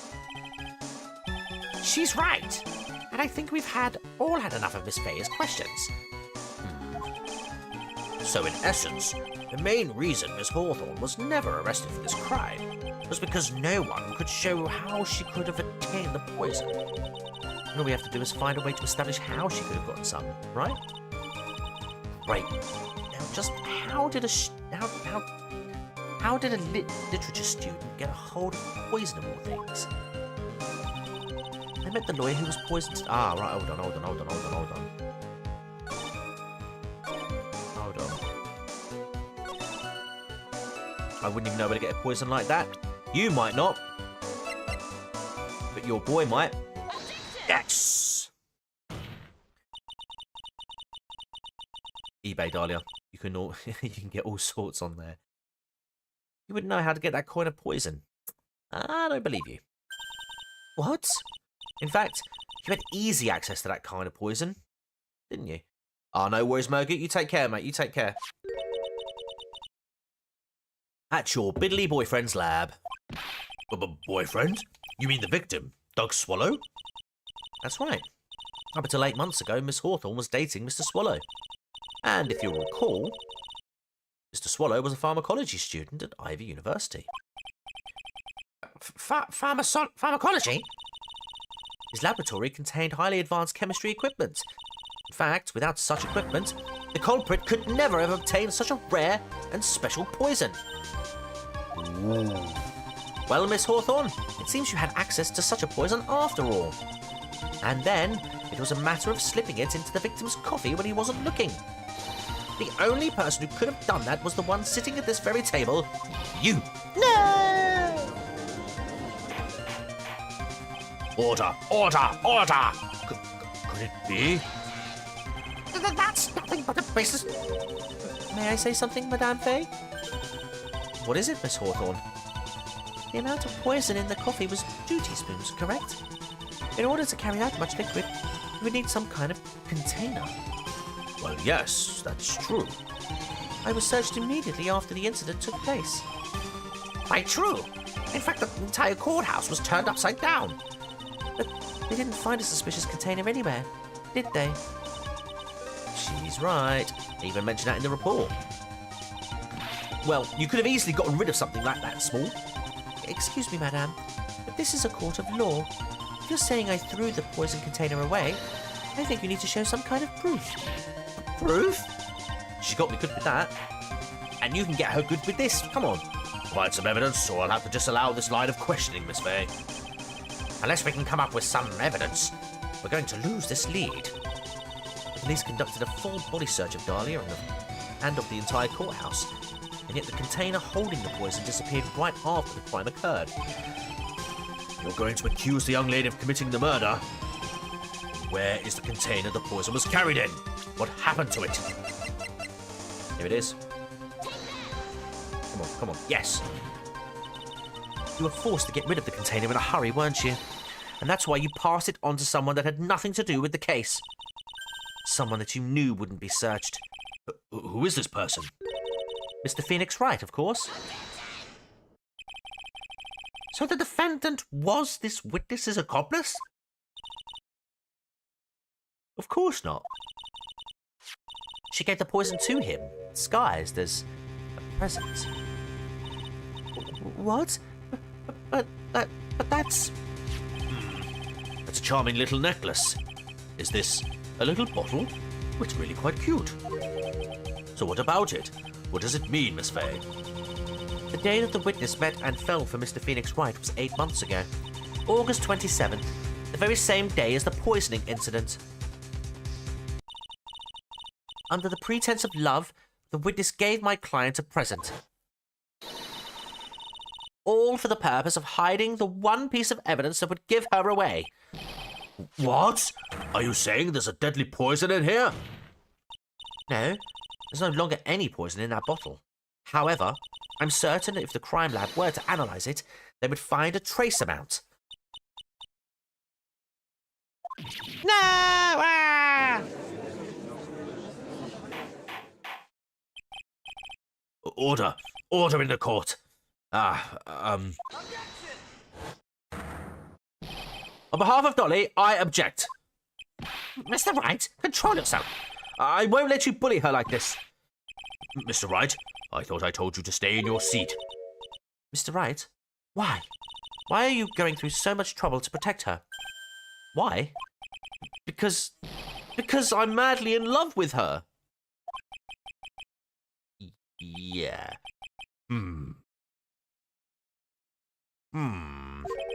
Madly in love. I haven't heard anyone say that in a long time. Mr. Wright, have you ever thought about this? Why exactly would a woman like Dahlia Hawthorne want to date you anyway? Wow. Well, I guess she just must be madly in love with me too. Mr. Wright, please, open your eyes. At this point in the trial, I think it should be obvious to everyone. The real reason that Dahlia Hawthorne is dating you is she's madly in love with you because of that necklace to keep you quiet. It's of course because of that necklace. Dahlia Hawthorne was not and is not madly in love with you. The only thing that she's after is the that bottle necklace you love to wear around your neck. My necklace? Back there in the waiting room, you said it yourself. Yeah, but she's so shy. Every time I see her, she's always says the same thing to me. Please give it back now. Oh yeah. What a strange girl, asking for a present back like that. Yeah, low blow indeed, isn't it? For Dahlia Hawthorne, that necklace is irrefutable evidence of her crime. That's why she absolutely had to get it back. You're lying. But you never gave it back to her. To make things worse for her, You insisted on showing it to everyone you met. That's why she... I don't believe you. No! That's a lie! What? Eek! Mia? Are you alright? The defendant, he's getting away! Bailiff, hurry! After him!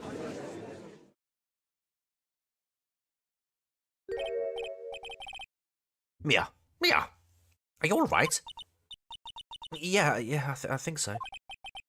That boy, he went completely insane. Where's Mr. Wright? Uh-oh. It looks like the bailiff caught him, so he should be back soon enough. Thank goodness. Thank goodness. Oh no! What is it? Bottle necklace. Miss Hawthorne's present. It's gone!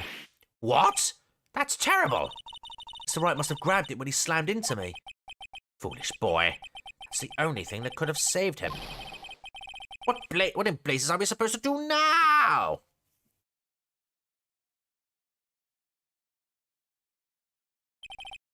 Mr. Wright, this sort of behavior is unprecedented in the history of this court.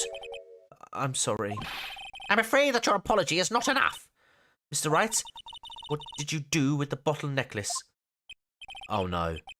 Oh no, oh no, oh no, what did he do? Forgive me. I'm sorry. Oh God, what did he do? Just give back the necklace? No. Oh no, he ate it! You, what? You ate it? It was too big to swallow, so I had to chew it into little bits first. Yeah. What the, what? What is he doing now? Your Honour, you've got to stop the trial. Mr. Wright, are you feeling okay? Does your stomach hurt? The bottle you swallowed may have had some poison left in it.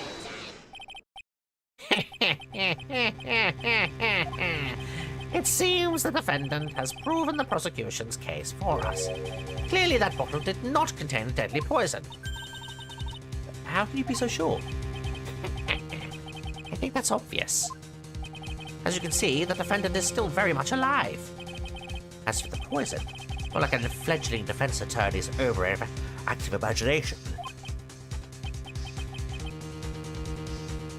So it would seem. 2 spoons. No!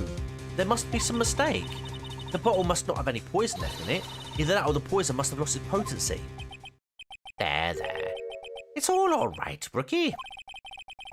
Trusting your client is the most noble thing a defense attorney can do. And it's heartwarming to see that you place this much faith in Mr. Wright. But that's how it is for us on the prosecution side, too. For example, I would trust the witness, Miss Hawthorne, with my very life. Which is why I can state that your assessment of her is completely wrong. That's enough! Unfortunately, Miss Fay, I cannot accept your explanation of the events. But why? This may be impossible for a beginner like you to understand, but in a court of law, evidence is everything. Even after I proved so much.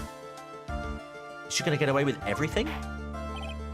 Well now, that the suspicion surrounding Miss Hawthorne has been cleared up, I would like to proceed with the trial. Oh. Mr. Wright? I'm sorry, Miss Fay. It totally slipped my mind. I'm really, really sorry. I know you believed in me, and I feel like I really let you down. Mr. Wright, what are you trying to say? There's something I forgot to tell you. What is it? That day, the day I met Doug Swallow.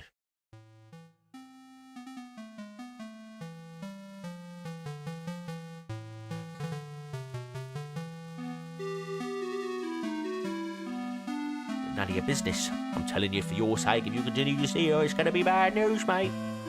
You're lying! Just listen to me, bruv. There's something you need to know about that girl. Oh, last night someone stole poison from our lab. Poison? Same thing happened 8 months ago. A drug sample was stolen. She came to the lab that time too. It could only have been her. That girl is a thief. Stop it! Don't talk about her like that! Which makes more sense why he would react like that after an accusation like that and saying what they said, rather than just some sort of like random rude comment. Is it true? Did he really say that? That's ridiculous. There's one more thing. After I pushed him that day, I got worried and came back to have a look. And she was there. Dolly was right there. She was crouched down next to him. What? She told me not to ever tell anyone about it, but... Sorry, Dolly.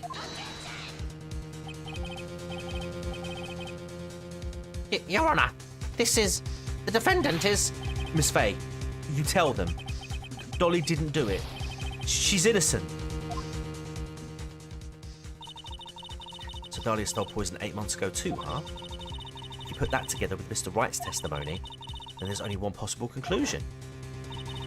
The defence believes that Miss Dahlia Hawthorne stole some poison on the night before she killed Doug Swallow. The night before. Naturally, her motive for stealing it was to kill someone. Miss Faye. You're so certain of your theory, then let me ask you this. Mia, this is your last chance. Think carefully now. There's something that she desperately wanted to get back. Therefore, Exactly who was Mr. Dahlia Hawthorne planning to kill? It was none other than Mr. Phoenix Wright, Ace Attorney. there was one person that was standing squarely in Miss Dahlia Hawthorne's way. And that person was... Mr. Phoenix Wright. Me? That's preposterous. After all, it was Doug Swallow that was murdered. Well, it's true that that's how things worked out. But let's remember that Mr. Swallow died of electrocution, not poison.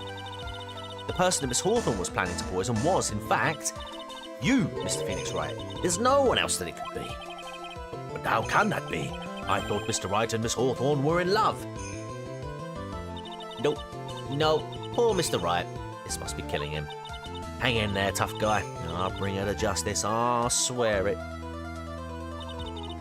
As I said before, the only thing Miss Hawthorne truly cared about was the one piece of evidence linking to her to that incident 8 months ago. That's right, the bottle necklace. That's all she cared about. But even so, why? Why would she go so far as to murder him?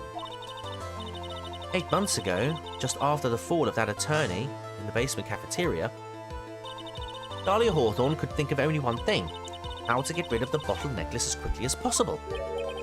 No, it can't be. It was a pretty good move she made too. The evidence was missing for a long time.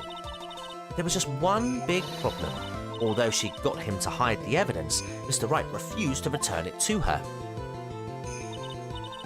To him, the tiny little bottle was a cherished treasure. He even showed it to everyone he met.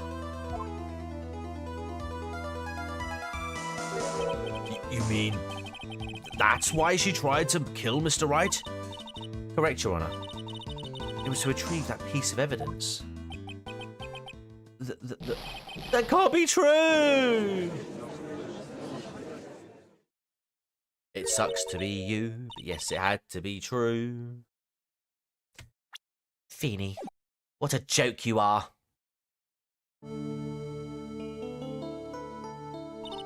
Honestly, how can any woman ever count on you for anything?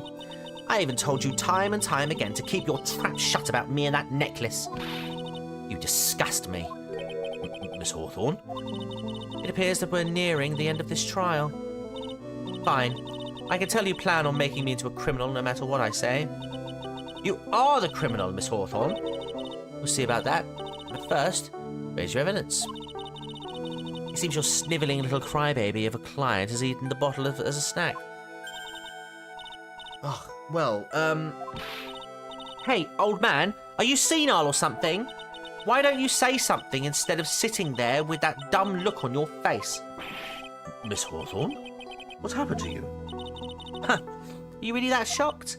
Or do you prefer me this way, Mr. Judge? With absolutely no proof, you have to. With absolutely no proof, you treat a voluntary witness like she's a mass murderer. Well, I have nothing more to say. I'll be heading home now, if you don't mind. But we're not finished. Fine. And ask this nasty old hag to finish up already.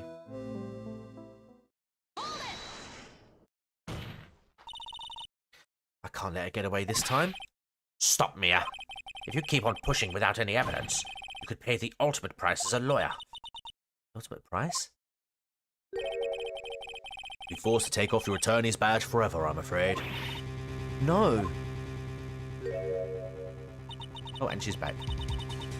Better think it over carefully, Miss Faye. Or I should say, Miss Grey. What?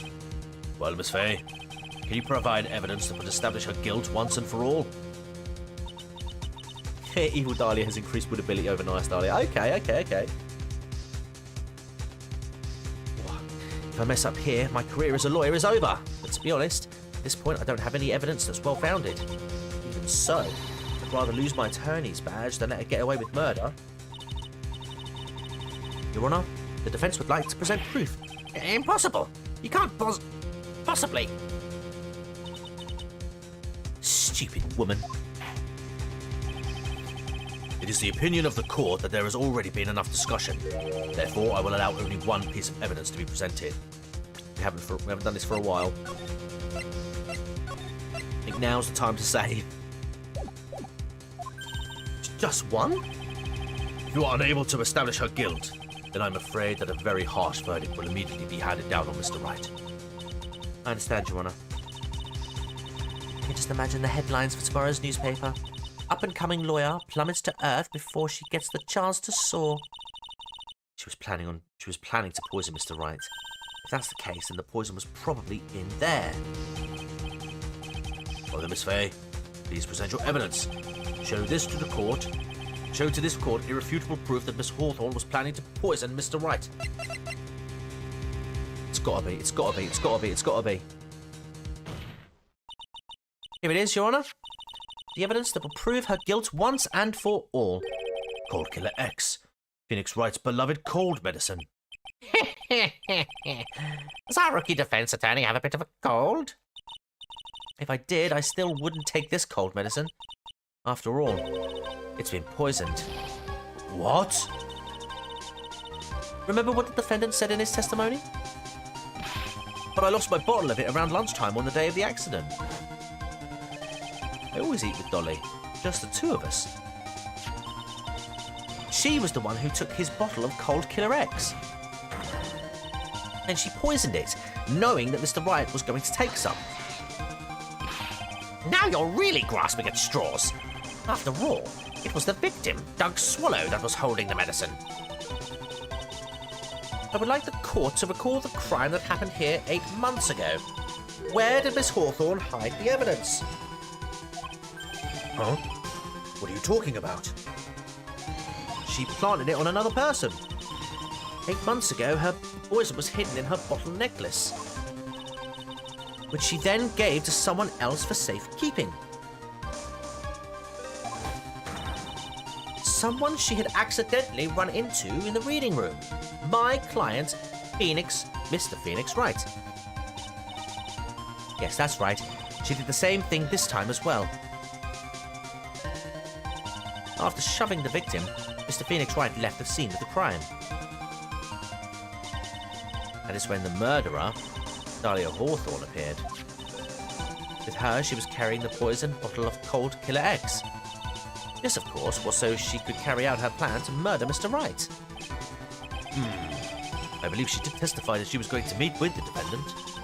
Yes, and she heard and saw everything that happened at the scene of the crime, including what was said, including what the defendant and the victim were arguing about, and the cut electrical cable. Can't talk at the moment. That's when she realised I can't allow Doug to live. She used the severed electrical cable to silence him forever. Unfortunately for her, this is when the problem occurred. Mr. Wright, who she thought had left the scene, came back to check on the victim. And on top of that, because of the power surges, some students showed up as well. It's hardly any wonder that she was, as she put it, in a state of panic. Recall that she was carrying that bottle of poison cold medicine? I do recall that. She must have thought, what if they searched me like they did 8 months ago? 8 months ago? Yes, she disposed of the evidence exactly the same way she did back then. She had someone else hold it. In this case, Doug Swallow.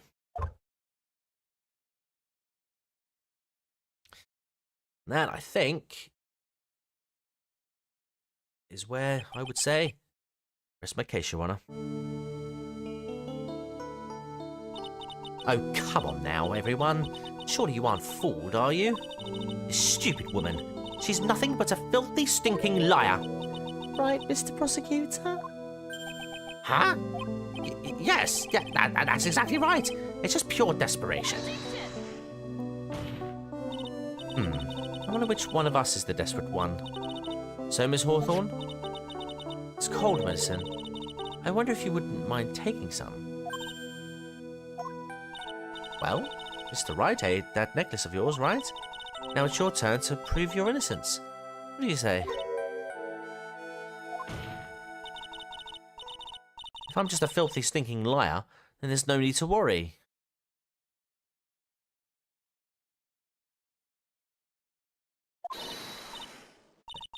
So come on, show us. I dare you to take some of this medicine right now. Mia Fey! Mia Fey! What about now, GB? Do you think you've won? Well, do you, Mia Fey?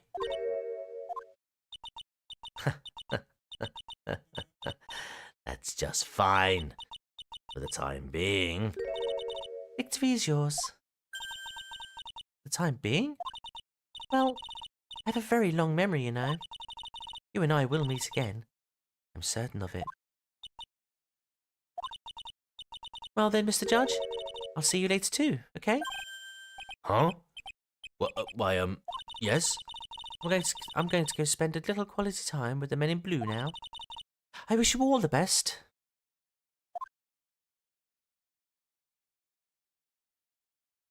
Okay. Phew! It's finally all over. I refuse to accept this. The defense hasn't shown a scrap of evidence to support their outrageous claim. But even so, your witness seems to have accepted it. I don't care. I'm Wisdom Payne, and I don't believe one word that this rookie lawyer has said. Well then, Mr. Payne, let me ask you this. Yes? Would you care to try this cold medicine?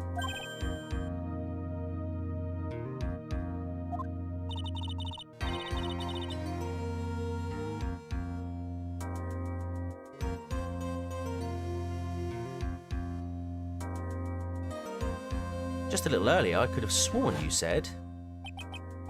There. It's all right, rookie. For example, I would trust the witness, Miss Hawthorne, with my very life. Oh, yeah, he did say that. So, if she's so trustworthy, then I'm sure there couldn't possibly be any poison in here, right? You see, yes. And here comes the backpedal. Come on now, rookie killer. Show this rookie how it's done. How much trust do you really have for this woman? Are you willing to bet your life? Uh-oh. No.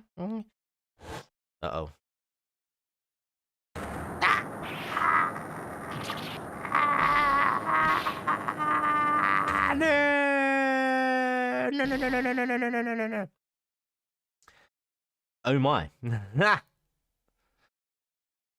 The deepest of deep lore.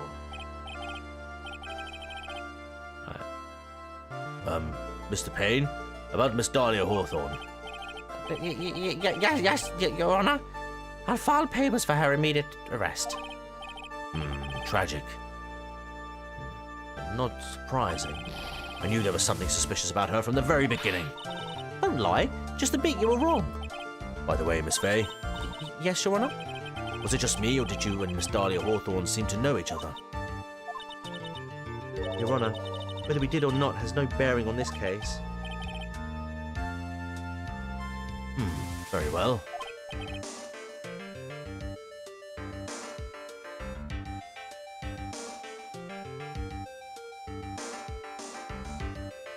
What was what, Mima? There you go, that's the story we said. Yeah, exactly, yeah. Deep lore there, some deep, deep Ace Attorney lore there. Mr. Payne, This can't be happening. It's a nightmare. It's like losing to my daughter. it appears Mr. Payne has lost his spirit along with his hair. Ha! Does the defendant have anything further to say? It can't be true. My dear Dolly! Still sneezing. Very well then. I believe I am ready to pass judgment and bring this trial to an end. The court finds the defendant, Phoenix Wright, not guilty. Yay! I said I was going to stream for 2 hours. It's 2 hours 35 now. This court is adjourned. Oh, the Nagasaki hair loss scene. That is some deep lore there, Mima. April 11th, 3:16 p.m. District Court, Defendant Lobby number 3. Mia, you were wonderful in there. Thank you for everything, Mr. Grossberg. During the verdict, I thought my hemorrhoids were going to explode like Mount Vesuvius. Mr. Grossberg, do you, maybe think you could stop talking about them? That's rather rude. Anyway, this case made me think. What does it really mean to have a relationship of mutual trust with the client? Perhaps it is we, veteran lawyers, who have lost sight of this. Not guilty of being straight. Hey, look, that is a macho man jumper. Come on. Oh, Mr. Wright. Congratulations. Thanks. You know, I was thinking. Go on. The dolly that I saw up there on the witness stand. I don't think that was really her. What? Yeah, the dolly I know could never have said those kinds of terrible things. Maybe she was like, I don't know, a fake or something? Oh boy, this poor kid still hasn't got a clue. You need to forget about her, Mr. Wright, for your own sake. Yeah, you're right. It's probably for the best. Also, you need to relax a little bit more. Try to grow up a little. But out of all my friends, everyone says I'm the most grown up. Oh, what kind of company does this guy keep? This case has a lot of arse-related conversations in it. Right now, I'm starting to become a lawyer myself. That's what you keep saying. I thought you were in the art department. Well, yeah, I am. There's a friend that I desperately want to help. If I hurry, I should be able to save him in time. Oh, I see. Say, Miss Fay, a lawyer is someone who can help people when they're in trouble, right? Mr. Wright, I'm still new at this myself. But I think that's exactly what a lawyer is. Okay, I'm going to do that. I'll study my butt off. Make my lawyer for sure. Ass attorney. I hope we see each other again someday.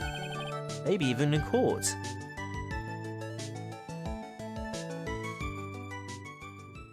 And you did. It's been 5 years since I was acquitted of all charges. I became a lawyer like I planned and managed to save my friend. But Mia had passed on to a better place. For me, this trial brings up a lot of painful memories. But it also brings up some very precious ones. And memories that I thought would never rise to the surface again. Mia is gone now. But even so, I can hear her in my mind. Phoenix, no matter what. No, wait. Phoenix, no matter what, always believe in your client. Ooh. In a court of law, your greatest weapon is your gun, I mean your belief. Ooh. 5 long years. Something has happened that's made me think back to her words of wisdom.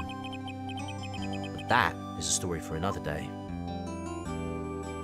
Episode 1, Turnabout Memories, the end. Brand new episode has been added. It is episode 2, The Stolen Turnabout. We'll save. Yes, we will. Oh, hang on a minute. Get that out. Rightio.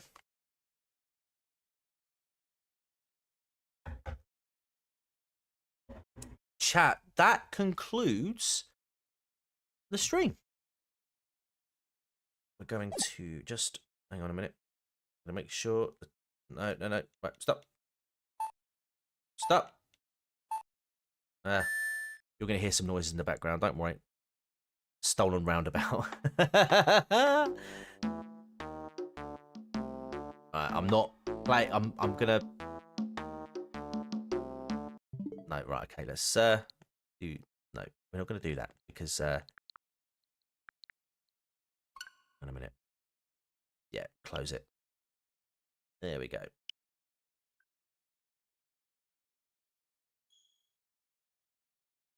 gonna show you something. In fact, I might be able to do something here. Hold on. Leave your roundabout for 1 minute. That's what I'm doing. There we go, and it's gone. Yeah, it started playing. It started playing bloody. It started playing it. Guess what I got for Christmas? Oh, there we go.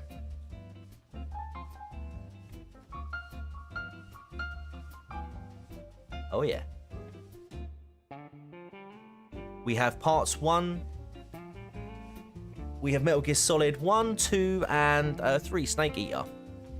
Which we will do over on the live channel at some point. We're going to obviously get Ace Attorney through. We're going to get Apollo Justice done. We've still also got the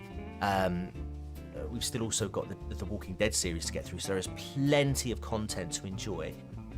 But I will just give you some other news as well. I heard that they are planning to do an Until Dawn movie. How they are going to do that when there is already an interactive game? It intrigues me. It intrigues me, but yeah, we're going to do some. We will eventually get to Metal Gear Solid at some point as well. But yeah, guys, that concludes the stream this evening. Thank you ever so much for your support and for sticking around even after the big old absence. This stream will be taken down and it will be re-uploaded on the second channel, and then the remaining Ace Attorney series will be streamed there. But I wanted to do it here tonight just because I wanted to catch up with you all on the main, in case if there was other people as well who aren't aware of the second one. Yeah, whatever happens to Zombie Apocalypse, we will do that. Absolutely, we'll do that. Snake Eater was a great game. I actually, my wife got it for me on my 3DS ages ago, and I did have it on the PS Vita, but I don't. Well, I still have the 3DS, but the Vita is long since stopped working. And I had Metal Gear Solid. I actually had the 3 Metal Gear games on that as well. But my wife, bless her, she got me the old trilogy for Christmas, which we will play. And also, if you haven't seen it as well, GB, there actually is a trailer out there for Snake Eater. They've remade it, or they're remaking it. The old bringing it to like current gen graphics. It looks absolutely beautiful. Yeah, really looking forward to it. So I think it's coming out either later this year or next year or something like that. I don't know. But what I am looking forward to, because obviously this is all the bonus content that you're hearing in the background, but the first volume of games they brought out obviously was the first Metal Gear Solid 2, 3. They've also got Metal Gear 1 and 2. There should be a volume 2 which comes out hopefully in the near future, which I'm really hoping has Metal Gear Solid 4 on it, because that game you can only play on the PlayStation 3, which I no longer have, and it has bugged me for so many years that I cannot play that on anything else. But yet, with all the other Metal Gears, it's absolutely fine. I'll say up front, if we're doing... I can't see that. It's a stupid thing. Metal Gear Solid Eva was a wood. In the same engine they did Ground Zeroes in. I believe so. I believe so. Yeah. I believe it is, yeah. I mean, but yeah, the trailer looks absolutely bonkers. It looks absolutely bonkers. Let me see if I can find it. Hold on. Hold on. I think I've got YouTube on this.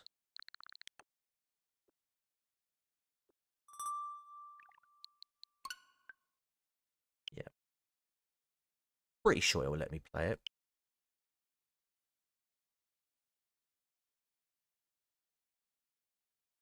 I'll show you it. I'll show you it. Okay. Oh, mate, I know, right? Oh, it won't let me play it because it's okay. It's okay. It won't let me play it. But yeah, if you look up Metal Gear Solid 3 Snake Eater trailer 2024 or something like that, it'll you'll see it. But yeah, I think it was. I think Metal Gear Solid 4 was an underrated game. I really don't. I get why people might not like it as much as some of the previous ones. Totally get it. But that being said, I think I think it holds up in its own right. Also, remember the little mini little Metal Gear that's in it that sort of like trails Snake around. That was in one of that featured in one of Hideo Kojima's other games, which wasn't a Metal Gear game. Let me just try and see if I can find out what game it was. God, because I used to have it. I think I have it on the old. I think I have it on the PC. It was. Let's say. Police. I think it was Police Noughts. Is it Police Noughts?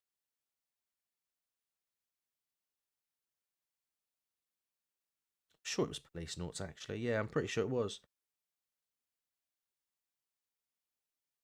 Yeah, I'm pretty sure it was actually. But yeah, that little device follows him around in Metal Gear Solid 4 is in that. Was that in Death Stranding? I don't think it was. If it was, then I don't know. I've not played Death Stranding, to be fair.